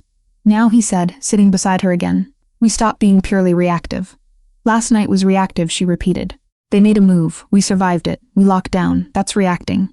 It keeps you alive in the moment, but it doesn't solve the problem." He laced his fingers together, forearms resting on his thighs. "The problem is this. The O'Sullivans think they can use you as leverage. They see you as a piece on the board they can grab and move at will. Until that changes, you're not safe. Not really. Not in Boston, not here, not anywhere." Sophia absorbed that. "So how do you change it?" "You change the calculation."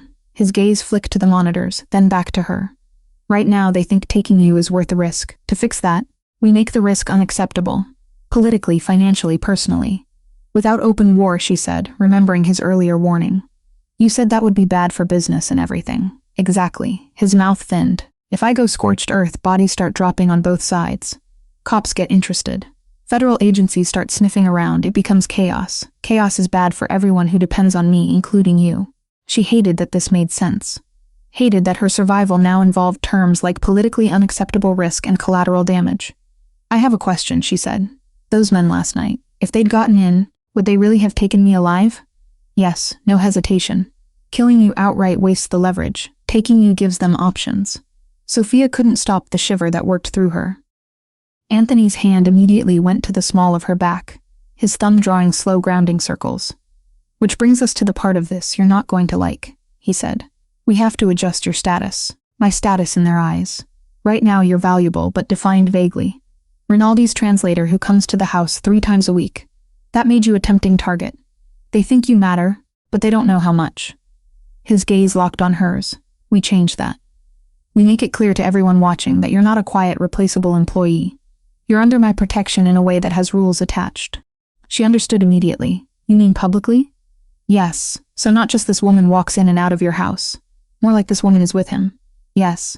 That makes me more valuable to them, she said, heart-thudding. In some ways, he agreed. But it also changes who can credibly touch you.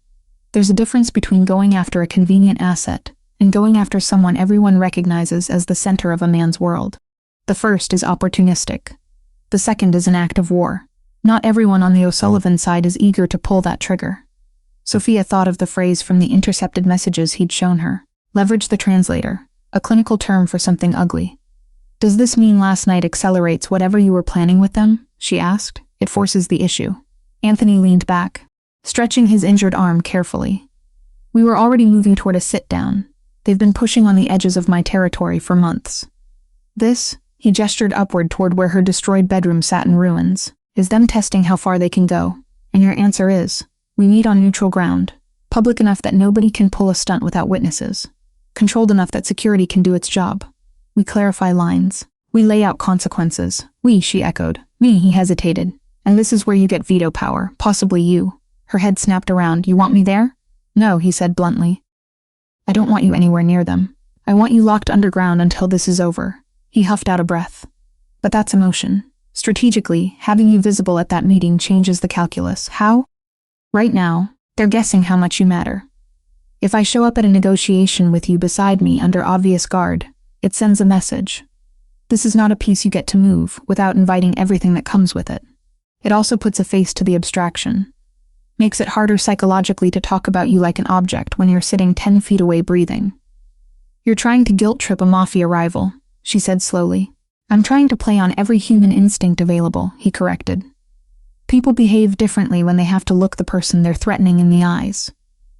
Even men like Michael O'Sullivan. The name sat heavy between them. The rival she'd only known in theory was starting to take on shape. A man calculating enough to send shooters to her window, but also someone with his own rules and fears.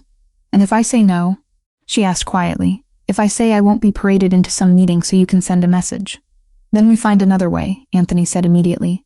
This is your life. You get a say in how it's used. I won't drag you into a room you're not willing to enter. She appreciated that more than she could say. The last 24 hours had stripped control from her in a dozen ways. Having him explicitly hand a piece of it back mattered. Do you think it would work, she asked. Me being there, yes. No hesitation. Because it forces them to acknowledge reality. You're not theoretical leverage. You're a person who now knows exactly how far they're willing to go. That knowledge cuts both ways. She stared at the monitors, at the slowly brightening grounds. You said something last night, that if you just hit back now, it's war. So this is you trying something between letting them get away with it and burning everything down. Exactly. She was quiet for a long moment. Then, okay. Anthony blinked. Okay, I'll go, she said. Her voice shook, but the words were steady. If that's what it takes to make them understand I'm not a pawn they get to move without consequences, I'll go. He searched her face. You're sure? No, she admitted. I'm not sure about anything right now. I'm scared out of my mind, but I also know I don't want to spend the rest of my life hiding in safe rooms, waiting for someone else to decide I'm done being useful. If being in that room helps draw a line, then I'll be in the room. His hand closed around hers, strong and warm. You're braver than you think, or just too tired to come up with a better argument. She swallowed. What does that even look like? This meeting. We'll set it on territory neither side fully controls. Somewhere both of us have equal reason not to trash. Likely a restaurant that's already accustomed to hosting delicate conversations. His thumb brushed over her knuckles. There will be security on both sides. We agree to weapons rules beforehand. I'll have snipers in place. He'll have spotters. Everyone will know everyone is covered. That keeps egos in check. And me. You'll be escorted in, me, he said. Daniel driving, my men closest. You between us. You won't be alone for a second. You won't sit next to Michael. You won't speak to him directly unless you choose to. You're there as fact, not bait. Anthony. He tightened his grip once, sensing her rising panic. You'll be safe. As safe as anyone can be in a room like that. They can't touch you there without setting off something none of them actually want. You keep saying they don't want war, Sophia said. But last night looked a lot like someone flirting with it. Someone under Michael, Anthony said. That's my read anyway. A hothead lieutenant trying to impress the boss by bringing him a shiny bargaining chip. Me, you. His mouth hardened. If Michael had personally ordered a full-scale move, it wouldn't have been 2 shooters on my lawn at 3 in the morning. It would have been a coordinated hit on multiple fronts. This was pressure, a test. Now I push back and see whether he reins his people in or doubles down. She realized with a sudden startling clarity that this was what leadership looked like in his world. Not just violence. Chess. Reading pressure points. Knowing when to press and when to pull back. Knowing when to walk into a room full of enemies, and trust that the rules holding everyone in place would actually work. If we go, she said slowly, you have to promise me something. Name it. No cowboy moves, no dramatic lunges. No deciding in the moment that you're going to take him out because you're sick of this dance. I'm agreeing to walk into that room on the assumption that we're there to talk, not to start the war you said would destroy everything. His lip curled faintly. You really think I'm that reckless? I think you love me enough to do something stupid if he so much as looks at me wrong, she said, the words slipping out before she could catch it. Silence fell between them. She felt heat climb her neck. She hadn't planned to say that now, raw and unarmored in the bright light of the safe room. Anthony's grip on her hand tightened again. Just a fraction. You're right, he said quietly. I do, and I won't. No cowboy moves. No first shots from our side. We go in with the intent to leave with fewer enemies than we walked in with. And if he doesn't play by those rules, then, Anthony said, eyes going colder than she'd ever seen them, we adapt. But I won't drag you into that room as cover for something I intend to do anyway. That's not who I am. She searched his face. She believed him. The inner door clicked again. Daniel stepped in, tablet in hand. Sorry to interrupt, he said. We've got more from the shooter, and I've put feelers out toward O'Sullivan. He's already heard about last night. Word is he's not pleased. Not pleased it failed? Sophia asked before she could stop herself. Not pleased it happened, Daniel answered, surprising her. A stunt like that without his clear approval makes him look like he can't control his own house. That's bad for a man like him. Bad for business. Anthony's mouth twitched in something that wasn't quite a smile. So he has a mess to clean up. Same as I do. Exactly, Daniel said. He's more likely to sit down now. If only to make sure no one else under him gets creative. Good. Anthony rose, all business again. Reach out. Tell him I want to meet today. Neutral ground. Daniel nodded. And Miss Grant, she comes, Anthony said. Daniel's eyes flicked to Sophia, gauging her reaction. You're sure? No, she said honestly. But I'm coming anyway. A brief glint of respect crossed Daniel's face. Understood. I'll pick a place with good sightlines and bad cell service. When Daniel left again, Anthony turned back to her. We have a few hours before anything happens. Try to rest if you can. Eat, shower. We'll move you to an interior room to change. No windows. No more windows for me, she said weakly. Not for a while, he agreed. Interior walls only. She let him help her stand. Her legs felt unsteady, but they held as they stepped out of the safe room into his office. The house felt different. Less like a fortress, more like a held breath. Upstairs, somewhere behind plaster and paint, her old room sat in ruins, bullet holes in the walls and shattered glass ground into the rug. Ahead of her, a future that now included walking into a private negotiation with a man whose people had tried to steal her from her bed. Between those two realities walked Anthony, one step ahead, his bandaged arm hanging at his side, his shoulders squared. Sophia followed, heart pounding, fully aware that there was no such thing as being half in this life anymore. He didn't kiss her in the car. The entire ride back from the restaurant, Sophia felt the words he'd said replaying in her chest, heavy and impossible to ignore. In the private room with Michael O'Sullivan, under 2 bright lights and too many eyes, Anthony had said it like an undeniable fact. That he loved her, that she wasn't leverage, that touching her would be treated as an act of war. He had looked at her as he said it, not at his rival, like he needed her to hear it just as clearly as Michael did. But in the SUV, inching through late-night Manhattan traffic, he kept his hands to himself. Daniel drove, focused on the road. 2 other security cars flanked them, one in front, one behind. The city outside the tinted windows pulsed with its usual energy. Neon signs, late-night diners, people weaving between cabs. Inside the vehicle, it was quiet, insulated. Anthony sat beside her in the back seat, shoulders relaxed but eyes alert. Every now and then his gaze flicked to the rearview mirror, checking the cars behind them, the sidewalks, the intersections. His jaw was set in that familiar line that meant his mind was still working, still turning over angles and outcomes. Sophia stared at her hands in her lap, at the way her fingers twisted together. She could still feel the faint impression of the restaurant chair under her palms, the weight of the room's attention when she'd walked in with him. She could hear Michael's accented voice, cold and assessing as he'd apologized for a foolish subordinate over a glass of expensive whiskey. They had survived it. No one had raised a weapon. No one had made a sudden move. The truce had held. Now came the part that scared her in a different way. At a red light, Anthony finally looked directly at her. "You okay?" It was a simple question, and she could have answered it with a lie, and they both would have recognized it. Instead, she said, "Ask me again in the morning." He inclined his head. Fair. She studied his profile for a moment. The set of his mouth was thoughtful rather than tense now. The fury he'd carried into the meeting had cooled into something quieter, resolved rather than explosive. "You meant it," she said softly. "What you said in there." His gaze came back to her, focused and unguarded. "Yes, you told him you love me." The word still felt fragile in her mouth, like something that could shatter if handled too carelessly. "You told your rival that the woman he tried to use against you is the person you're in love with." "Yes," he said again, like there was no other possible answer. "And you said it for him to hear it," she went on, forcing herself not to look away. "But you also said it for me, didn't you?" "For both of you," he admitted. Michael needed to understand what he was dealing with. "And you." His fingers flexed once on his thigh. "You deserve to hear it somewhere other than in the middle of a crisis bunker or shouted over gunfire." She let out a shaky breath that was almost a laugh. "You're not very good at timing."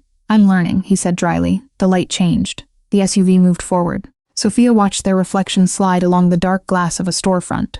A man and a woman sitting with too much space between them, both pretending to be calm.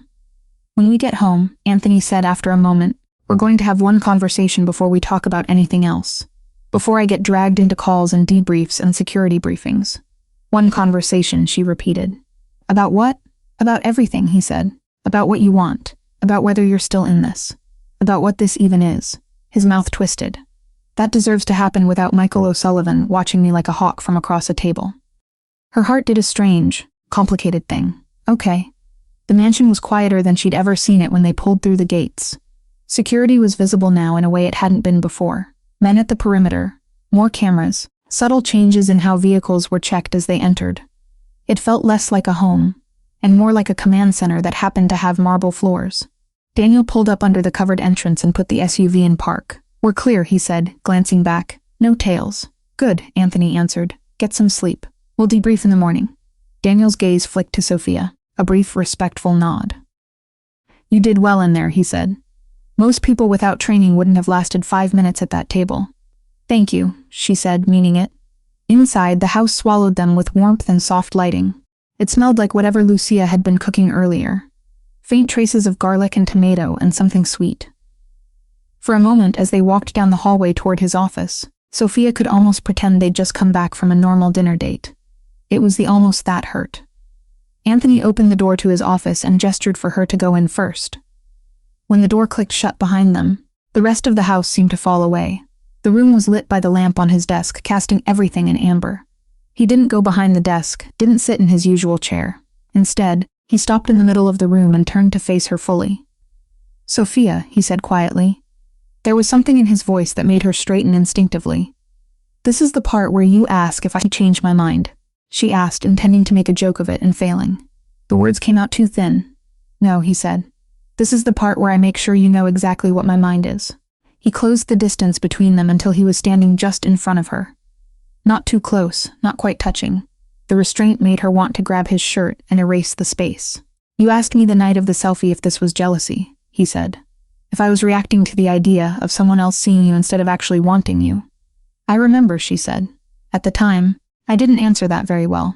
I fell back on protection and security and all the ways I thought I was keeping you safe." His eyes stayed on her face, steady and unflinching.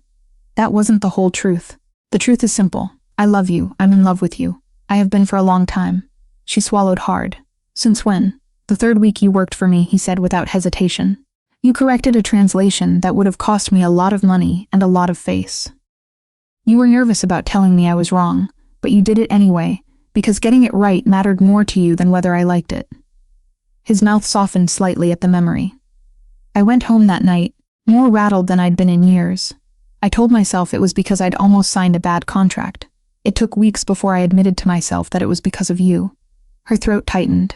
"And you decided what?" "That you weren't allowed to want me. That I wasn't allowed to act on it," he corrected.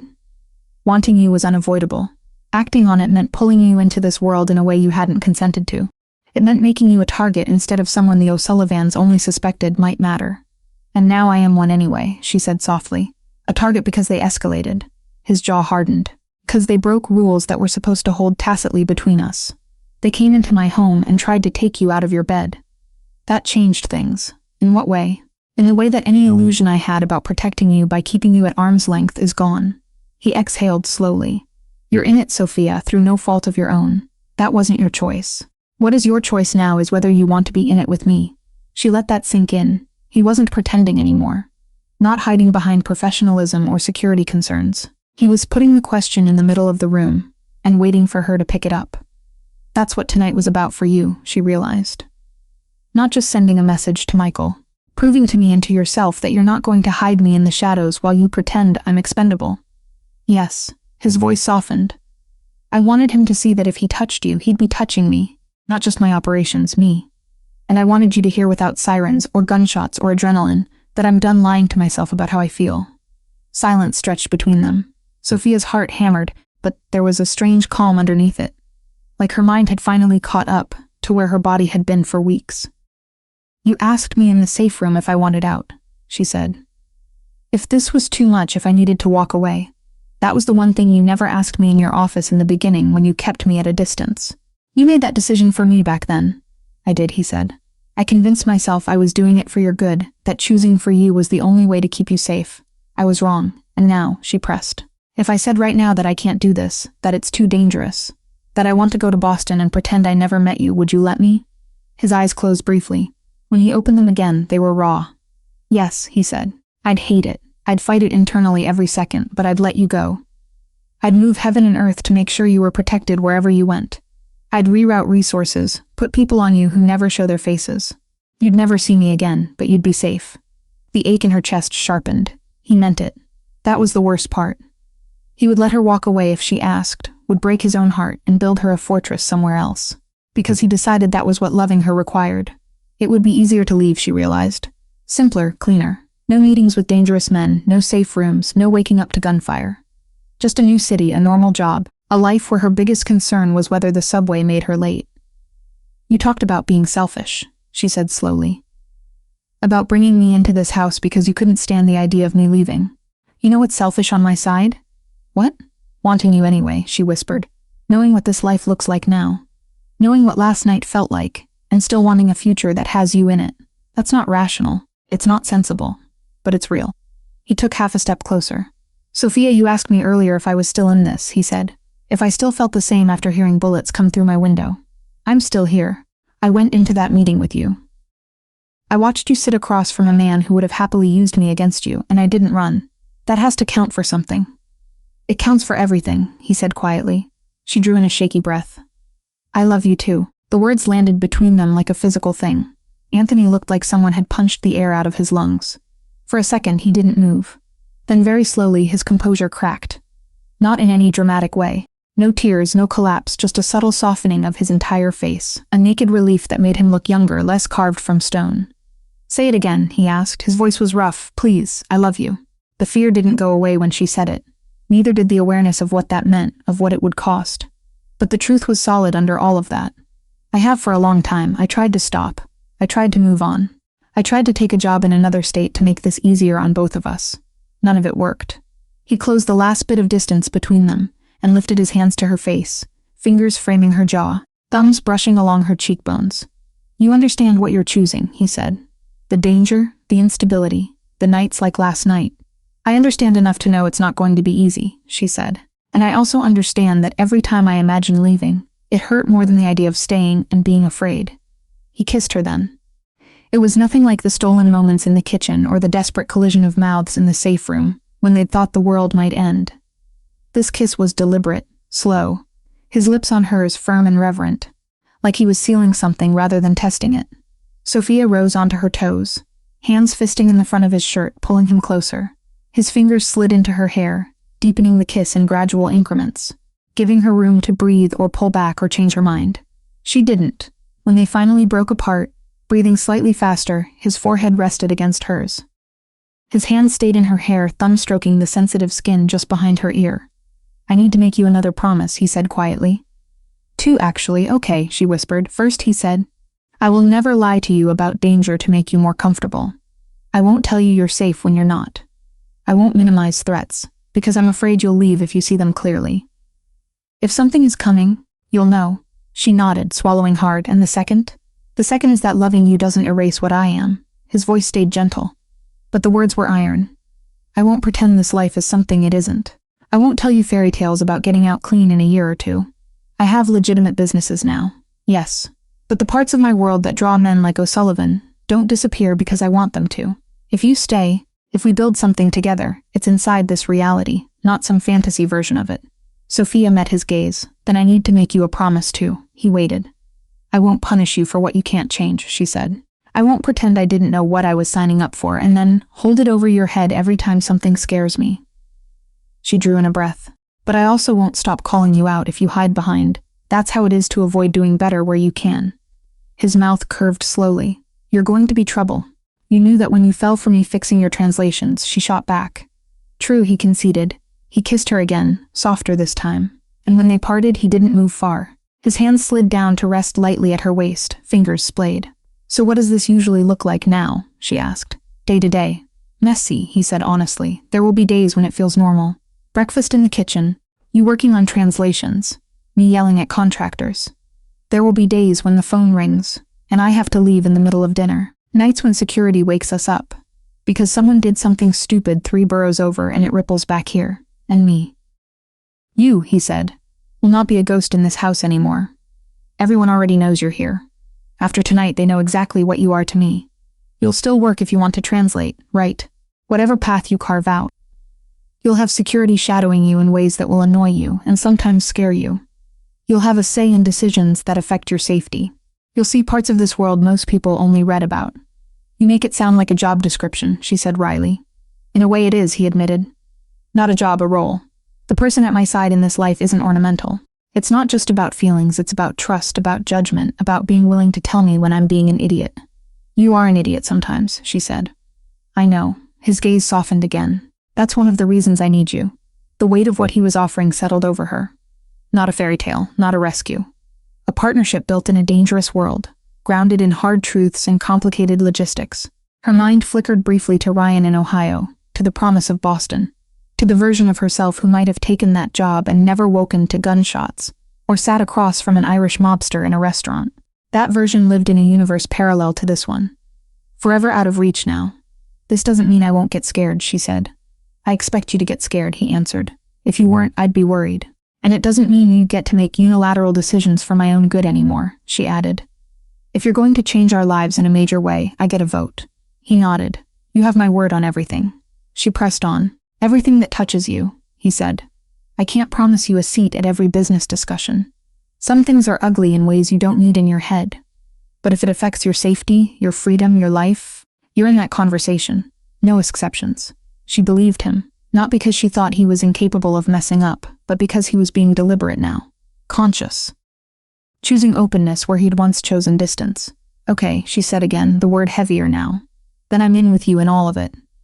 Something like awe flickered through his eyes. He pulled her into his chest, arms wrapping around her in a tight embrace, as if some part of him still didn't believe she was really there, really choosing this.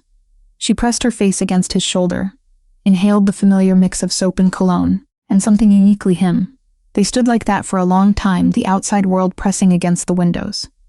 While inside the office, the axis of her life shifted and settled. Later, when she finally went to the interior room they'd set up for her. A room with no exterior windows, with reinforced walls, with a bed that hadn't been shredded by gunfire. She lay awake for a while, listening to the quiet. Her mind replayed the last week, selfies and fights and confessions and bullets, the weight of his body over hers, the cold air rushing through broken glass, the way he'd said I love you like it was both an admission and a vow. When she finally drifted off, she did it with the knowledge that fear would be a regular visitor in this new life. But so would he. And for now, that was enough to steady her. Down the hall in his own room, Anthony stared at the ceiling in the dark, feeling both more exposed and more anchored than he ever had. For the first time in years, he wasn't planning alone. The decisions ahead were heavier because they touched more than just him. He turned onto his side, reached for his phone, and opened his messages. A photo stared back at him. A mere selfie in a burgundy dress posted days ago by a woman who'd thought she was invisible. He didn't ask her to delete it. He set the phone down, closed his eyes, and let himself imagine just for a moment that all the things they'd promised each other in his office were possible. In the fragile quiet between one crisis and the next, that belief was the only thing that made the rest of it make sense. 6 months later, the house didn't feel like a fortress anymore. It felt like a place that had learned how to breathe again. The changes were subtle if you didn't know where to look. Extra cameras tucked into eaves, new guards at the gate, more rotation on the night shifts, a different brand of SUV in the garage, with reinforced panels you couldn't see unless you knew what you were seeing. But the rhythms of the mansion had settled into something that felt almost normal. Sophia stood at the kitchen counter, laptop open, morning light pouring through the interior courtyard windows. She'd claimed this spot as her workspace most days, ignoring the more formal office Anthony had offered her. The kitchen felt alive, staff coming and going, Lucia humming under her breath as she prepped meals, the occasional guard slipping in for coffee. It grounded her in a way 4 walls and a big desk never would. On the screen, a PDF contract blinked back at her. At the top in clean font was the name of a small New York publishing house. Below that, her own name, Sophia Grant, followed by the words translator of record. She read the final clause again, even though she'd memorized it 2 days ago. Exclusive world English rights, modest advance, royalty percentage. Nothing extraordinary in the grand scheme of publishing, but to her it felt enormous. "You're frowning at good news," Anthony said from behind her. She hadn't heard him come in, but she knew that voice anywhere. She turned to find him leaning in the doorway.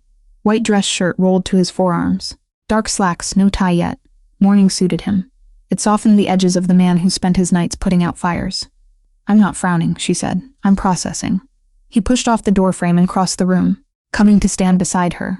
The faint smell of his cologne and coffee wrapped around her. Familiar and comforting. "Processing the part where your name is going to be on the cover of a book?" he asked. She shrugged, unable to hide the small smile tugging at her mouth. "Maybe." Anthony bent, resting one hand on the counter, the other on the back of her chair, effectively caging her in. He glanced at the screen, then at her. "Sign it," he said.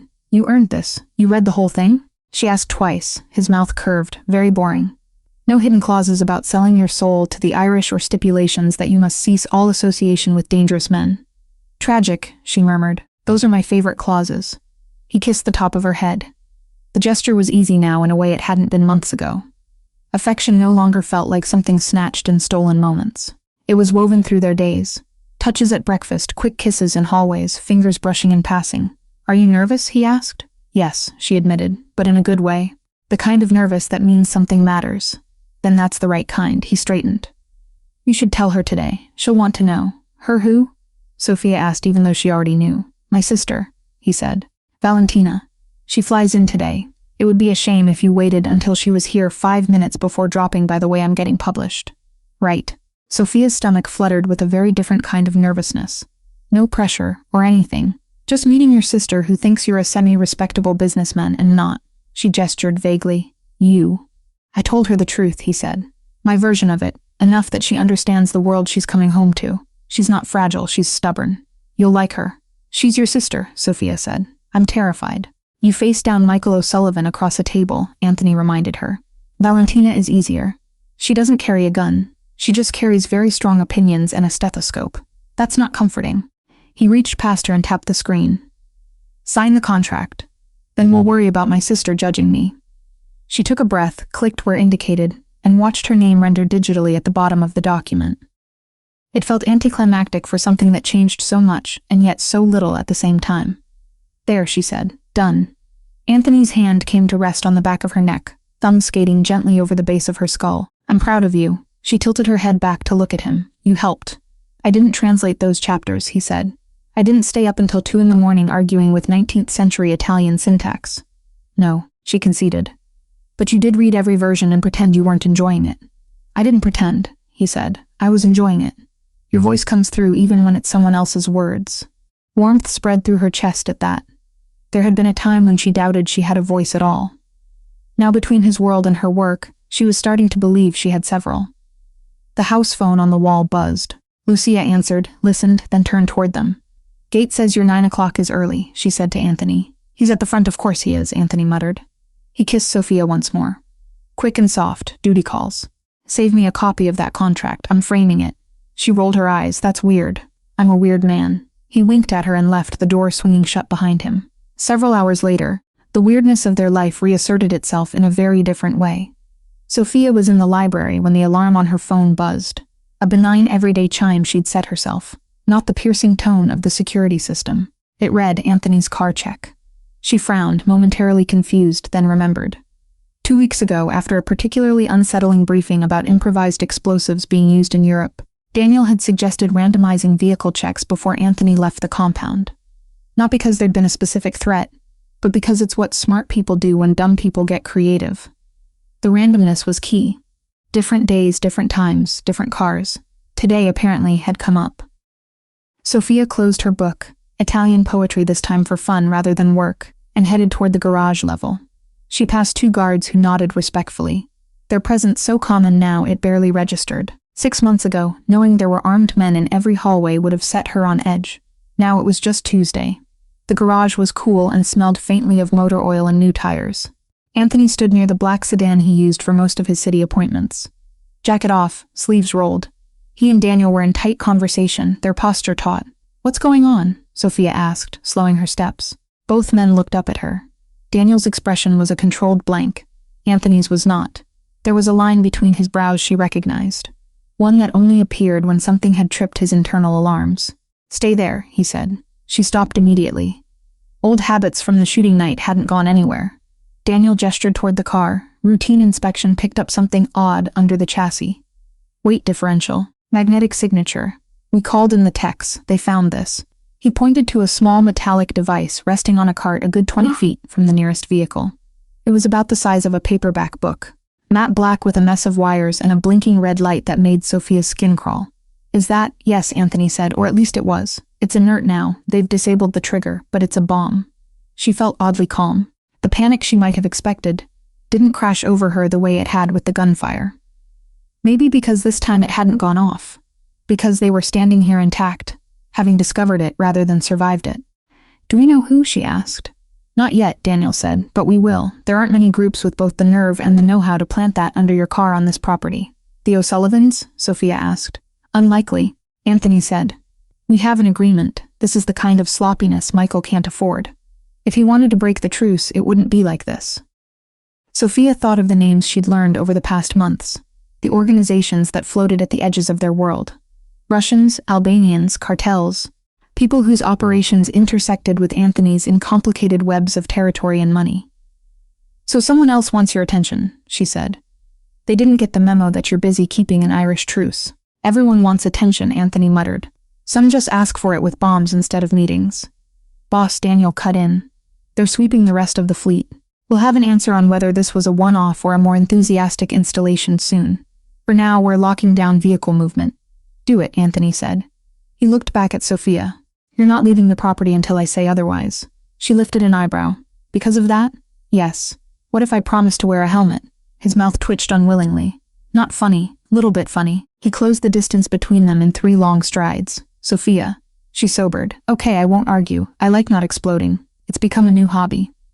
Daniel made a choked sound that might have been a laugh.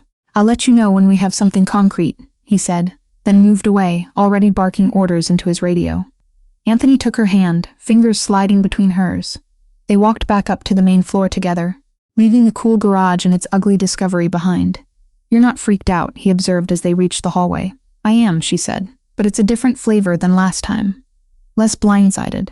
"You're getting used to this," he said quietly. "I'm getting better at existing with it," she corrected. "There's a difference. I don't think you ever really get used to people trying to blow you up." "No," he agreed, "you don't." They ended up in the small sitting room off the library, one of the cozier spaces in the house, with deep chairs and shelves of books that looked actually read rather than curated. Sophia curled into an armchair.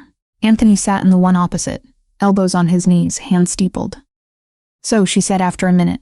"Car bomb." "So," he echoed. "Does this change anything big picture?" "It accelerates some things," he said, "clarifies others. Someone out there isn't happy with the stability we've been building. They think they can scare me back into old patterns or test me the way Michael's man tested me with you." "How do you respond?" she asked. 6 months ago, she wouldn't have dared phrase it like that. Now, it was how they talked. Not "what are you going to do," but "what do we do?" "Carefully," he said. "We trace where it came from. We follow money, components, skilled hands. We make it clear that trying to blow me up in my own driveway has a price. But we don't blow up a city block in retaliation. We don't become the thing they're trying to paint us as." She nodded, controlled anger. Not wild. Exactly. He watched her for a moment, something like admiration in his eyes. You really are in this now, he said. Not just living in the same house. You understand how the lines are drawn. I understand it matters who draws them, she said. And how, he smiled then, small and genuine. Remind me to never underestimate you again. You said like you won't, she teased. Point taken. They sat in companionable silence until a soft knock sounded at the door frame. Lucia appeared, balancing a tray with coffee and a plate of biscotti. Behind her, another figure hovered. Shorter, slimmer, dark hair pulled into a high ponytail, a rolling suitcase handle in one hand. Someone's here to see you, Lucia said. Her eyes were warm, amused, or possibly him. Jerry's still out. Anthony stood so fast his chair scraped the rug. Valentina. His sister grinned, the expression bright and immediate. She wore jeans, sneakers, and a navy hoodie with the logo of a Viennese university hospital. A stethoscope dangled casually around her neck like jewelry. Big brother, she said, dropping the suitcase handle and opening her arms. He crossed the space in 3 strides and pulled her into a hug that lifted her off her feet. Sophia watched something in him unwind in that moment, some tight coil loosening that even she hadn't fully seen before. When he sat her down, Valentina looked past him, eyes landing on Sophia. They were the same deep brown as Anthony's, but where his often held storm clouds, hers sparkled with quick intelligence and mischief. And you must be the famous translator, she said, stepping forward without hesitation. The one who fixed his life and his Italian. Sophia got to her feet, suddenly aware of the coffee stain on the hem of her shirt and the way her hair was doing its own thing. I'm Sophia. It's really nice to meet you. Valentina's smile turned softer. He's different when he talks about you, she said bluntly. In a good way. Less concrete, more human. Please stop talking, Anthony muttered. Never, she retorted, then reached out and pulled Sophia into a hug so quick, and sure it knocked the awkwardness right out of her. Thank you for not running away from him, Valentina whispered near her ear. Somebody had to stay. Sophia laughed, surprised and a little choked. I tried, she admitted. Multiple times, I know, Valentina said, pulling back. He called me in the middle of the night when you accepted that job in Boston. I told him he was an idiot. You did, Anthony said repeatedly. Valentina stepped back and took them both in with the doctor's assessing eye. You look good, she pronounced, both of you. Slightly haunted, but good. Car talk can wait, Anthony cut in lightly. You just got off a 9-hour flight, sit. Lucia will feed you until you forget airplane food is a thing. Lucia, already setting down the tray, snorted. I'm not a magician, but I can try. They settled into the chairs. Valentina perched sideways in hers, feet tucked up, radiating a kind of restless energy that filled the room. Conversation flowed easily. Stories from Vienna, hospital rotations, colorful patients. She peppered Anthony with questions about the legitimate parts of his business, and shot him pointed looks when he tried to gloss over other details. At one point she turned to Sophia. And you? Besides saving my brother from signing contracts written by idiots and getting published, what do you do all day in this marble palace? Apparently, I also act as a human barometer for whether he's about to do something reckless, Sophia said. And I complain about security following me into grocery stores. Ungrateful, Anthony muttered. We keep you alive. You call it complaining. Valentina's gaze sharpened. How bad has it been? She asked softly, looking between them now. Really, the question hung heavier than the room's earlier levity. Anthony opened his mouth, but Sophia spoke first. Bad enough that I don't sleep through every night, she said, but not so bad that I regret staying. Valentina studied her. Then she looked at her brother. And you? Any regrets? Only about the time I wasted, he said, before I stopped pretending I didn't want this. Valentina's eyes softened. Okay then, she said, I can work with that. Later, after Lucia had fed all of them to the point of near collapse, and Valentina had been shown to the guest suite, carefully positioned in the safest interior section of the house, Sophia and Anthony found themselves alone on the rooftop terrace. The city spread out below them, a sea of lights and concrete and possibility. Sophia leaned against the railing, the evening breeze playing with the ends of her hair. Anthony stood beside her, their shoulders touching. How does it feel? He asked quietly. Being the woman who has both a publishing contract and a doctor in the family who now knows exactly how reckless her brother is. Overwhelming, she said, in a strangely good way. He fell silent, watching the skyline. For a while they didn't speak.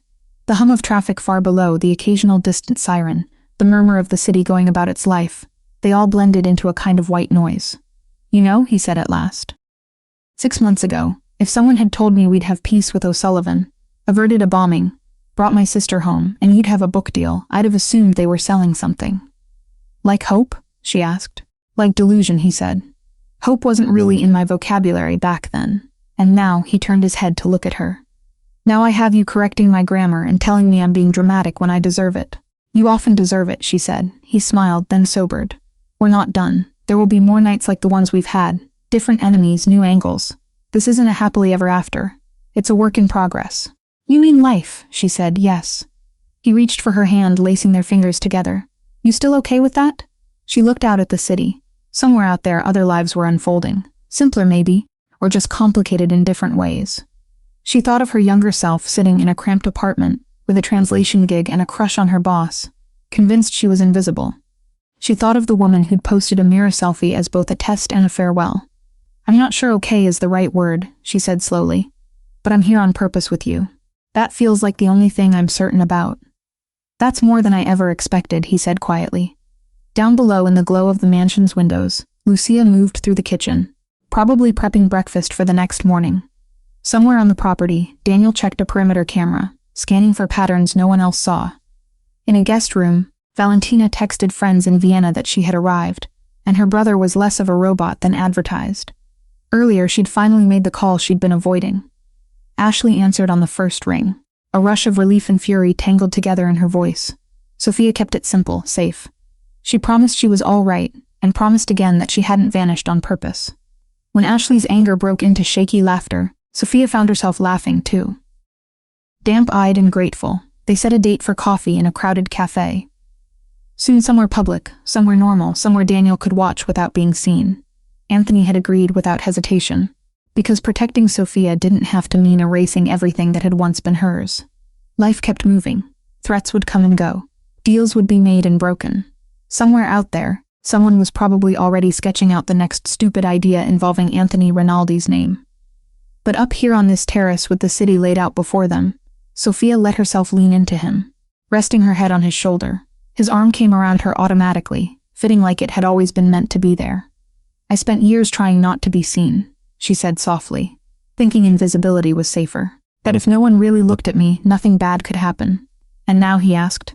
Now I know that being invisible isn't the same thing as being safe, she said. It's just empty. This is terrifying, but it's also real. He kissed her temple. You're not invisible anymore. No, she agreed. And for the first time, I don't want to be. They stood there until the air grew colder, and the city lights blurred at the edges of her vision from fatigue. Eventually, they went back inside, closing the terrace door gently behind them. The world outside would always be dangerous, unpredictable, messy. Their life together would never be neat. But as Sophia walked down the hallway, passing the room where her first bullet-scarred suite had once been, and the safe room that had become both prison and refuge, she realized something simple and startling. She wasn't surviving his world anymore. She was living in it.